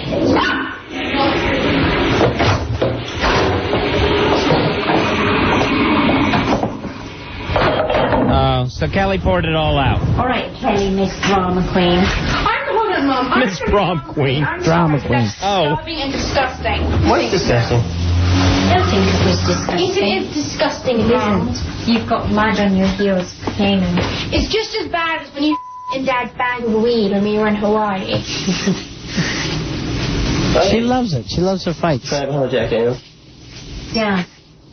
And Mine. Okay, what'd you do? Did you put it on something? No, I was trying to piss in it. She's trying to go in everything except the toilet. All right, Ozzy, there he is working out. He's the Iron Man. Look him Hippie go. killer. There's the hippie killer. Look at his bike pants. No bulge. You got a hippie in your house you need to kill, Ozzy. I like to cook here. There's such nice stuff to cook with. If I'm not accidentally setting timers on fire. It's the first dish that ever got washed in this house. Because then she'll know the amount of time that it stayed on the stove for. I don't have to. Oh, he melted her chicken timer. It's so horrible. I run around the house till 5 o'clock in the morning trying to open all the doors and put the fans above the What a stove on. scumbag this kid is. This deadbeat freak almost burned down the Osbournes' house. Where's your timer at, Sharon? Where's your chicken timer? Oh, he just left it melted on the stove. With a note. Sharon. I burnt the griddle. I'm sorry. Bill. Oh, I'll God. kill a bastard. What a All right, jerk. We'll be back with more of the Osbournes and the big-ass simulcast. Ron and Fez. Ron and Fez. 1027 WNEW. 1 Sports in the morning with Pharrell. Don and Mike show weekdays. Opie and Anthony afternoons. 7 Ron and Fez night. WNEW. Ron and Faz back with the big-ass simulcast, the Osbournes, where their stupid house gas has melted something to their stove. Is his name Bill or Bill? Nothing. Who's this other whack kid? I couldn't read the note. So he also leaves a piece of paper attached to his stove.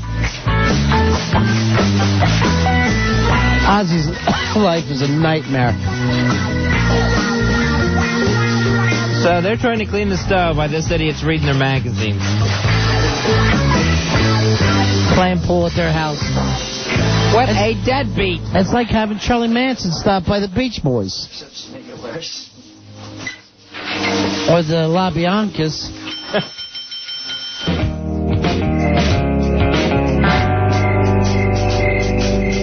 You haven't got your friend a duvet. He's lying on the couch with no duvet.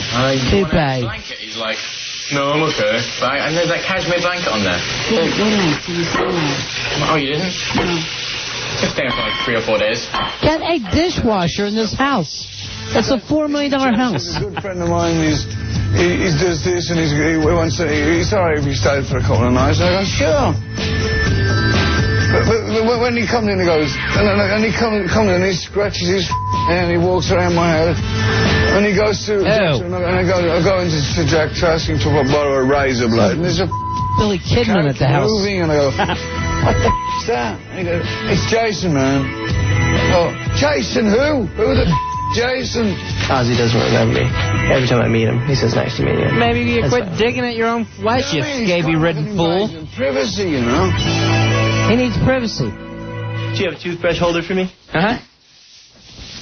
God, that kid wants his meal so bad he can't stand it. Yo, cop. Treating me so nice. Jack is in love with him. All right, I worked it out with John. I'm going to get Lola 2 weekends out of the month. Let me tell you what I'm prepared to do. If you want, I've got to talk to your mom. We're negotiating. Dog deals. I'll get Lola back, but as soon as you up, if you don't take the full responsibility of the dog has to go. That's the bulldog. What meeting? What kind of meeting? A family meeting. A family meeting? Yeah. Is Jack in there too? Yeah. Oh. Yes, he's part of the family, you idiot. And another thing while I'm on the subject, Sharon. What? From now on, if kids are going to be staying at the house, I'd like to be asked because that kid came back tonight. Ozzy's the only one making sense. Every week. You know, Did all friends come? Yeah. As I pulled out to go to work. That's not... Kids. No, his friends rock up, and I said no. There's always room at our house to share a smile or two. Look at these bums. There's always room, enough difference for you. Like any of them like Jack for who he is. I said, you know, if you're staying with someone, you don't invite half your mates But over. what I ask, Sharon, I don't mind, but You can't be staying here and inviting friends over. It's not right. And it's not the real world. Phone number and using this place as Here's 8 strangers living in Ozzy's house. So these are Sideshow Bob's friends stopping over. His name's Bill. About money and about how... Look at that Sideshow Bob hair. Somehow me, Jordy, and Mikey went out to dinner and... Yahoo Serious stop by. Every once in a while, he shows Jack his unit, and he gets to stay as long as he wants. That buys him another 4 days. And a steak. Which is also not cute. No, shoot. Jack shot Marcus. Yeah, but darling, that's not acceptable behaviour for me. If he turns around and goes in this, you know, we're all... What are they shooting each other with? I don't know, but Ozzy looks great tonight. Do me a favor, don't load us up with so many spots that we can't come back. Can we do that? Because last time it drove me crazy. Do you mind, Hawk? All right, I'd rather come back early than late, Hawk. All right. We're on a Fez. Ron and Fez. 1027 WNEW. Ron and Fez back with a big-ass simulcast, watching the Osbournes with you tonight on MTV. You know, the whole country is watching the Osbournes now, Fezzy. They're just huge. The Osbournes, top-rated cable show, beat wrestling. Finally. Their last episode, most watch ever, last Tuesday, 6.2 million. SpongeBob SquarePeg should beat wrestling anymore. SpongeBob SquarePants. Oh, I was thinking of SquarePegs. I don't even bother watching wrestling anymore since Hulk became the champ. Hulk Hogan, the new champion. He was on last night. You know, they did the whole thing at the pay-per-view of him, Jericho getting in his business. Mm-hmm. Last night, no mention of Jericho whatsoever, and Hulk Hogan's big speech. That's all done. So weird. And the Big Show's now in the NWO. What's this wacky show that they're showing on MTV? I have no idea what this is. It looks like another movie. Is this a Van Wilder type deal? Let's see. Home security Luke Wilson. in the latest installment of the Andy Dick Show. Oh, Andy Dick Show. Why do people love him so? I think MTV does, and that's probably the extent of it. But Luke Wilson showing up, that shocks me. Wasting his newfound heat. On Andy Dick. Ah, boy, that whole fight thing still goes on the Claymation fight show. Oh, yeah, Celebrity Deathmatch. Awful. All right, back with the Osbournes. Why? Do you want to know why Fred Durst is moving to England? Because nobody hates him there. They soon will. You ever go on Sunset? That's hysterical. He's so white. In New York, though, it's like in New York, it's like 10 stories high. I'm sure they do a little. No, I'm sure it sucks. The particular area. It has to be She said it was socks, but how cool would that be? Like, you could stand there and be like, look, I'm as tall as my balls up there. Oh my God. Idiot. Oh Oh my God. Oh my God. Oh my God. Oh, Jack's girlfriend's home. Lola.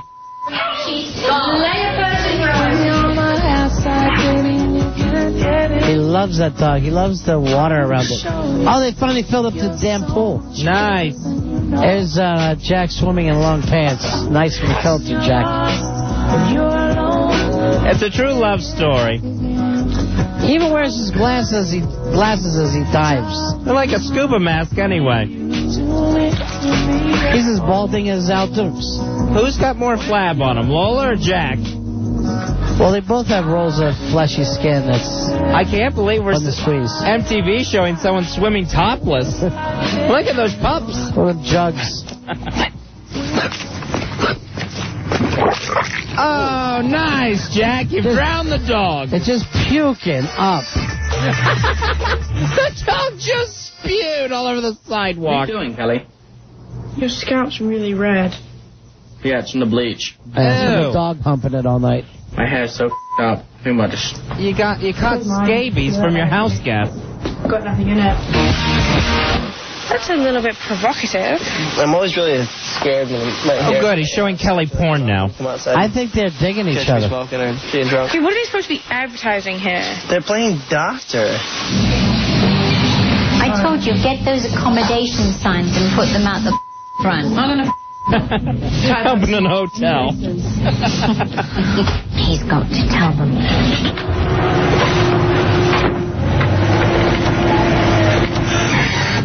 Hey, Mike.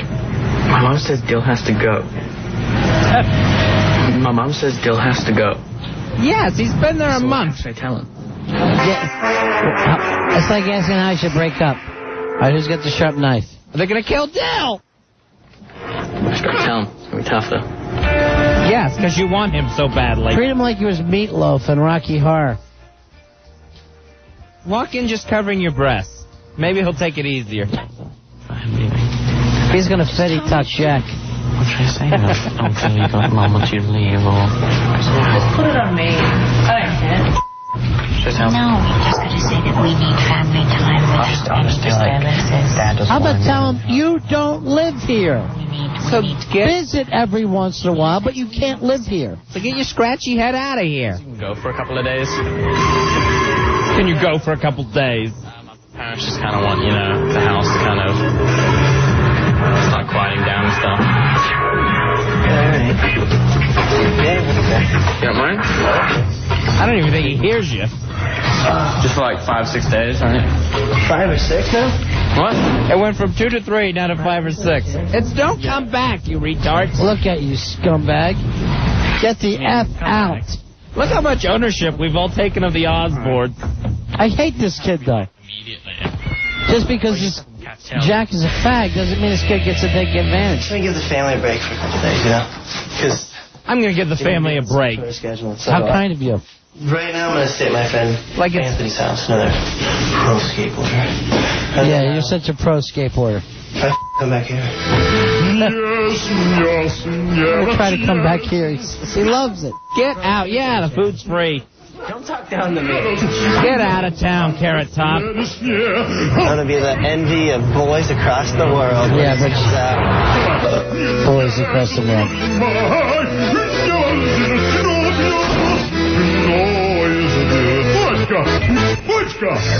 I was the middle kid. I was always the middle little kid. And of what, the Osbourne family? I was the last kid. Larry Fine hair. Next time on the Osbournes. All right. What a hate Christmas, man. I hate him. Does everybody know our security guy, Mike? He's just been arrested. No. I'm a professional. That's the ham you threw at the neighbors. Yeah, we did. Yeah, we did. This is the finest gravy. Yeah, we did. Yeah, we did. We did a great job there with that gravy. We're going to hear about this. He doesn't seem drunk this holiday. All right. I'm voting that this week was the lamest Osbournes that we had. It was too much dill. There was too much dill, not enough Kelly ass crack. That's true. And, it's great seeing Jack naked. But Kelly's the one that we love. And there's MTV showing Jack's breasts right on television. Well, so provocative. Luckily for us, his nips are inverted.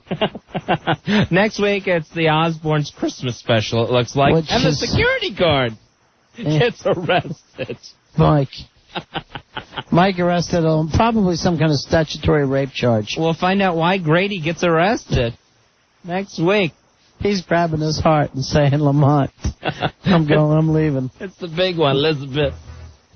Okay. We are done. We'll be back tomorrow at 7 o'clock, right after Opie and Anthony. And I'd like people to stop asking if they can donate to my charity. Something I like to keep private. Thank you. We're out of Fez.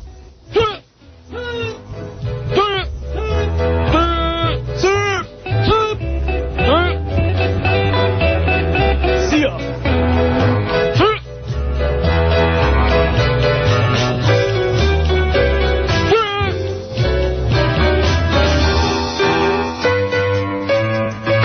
Ron and Fez. 102.7 WNEW.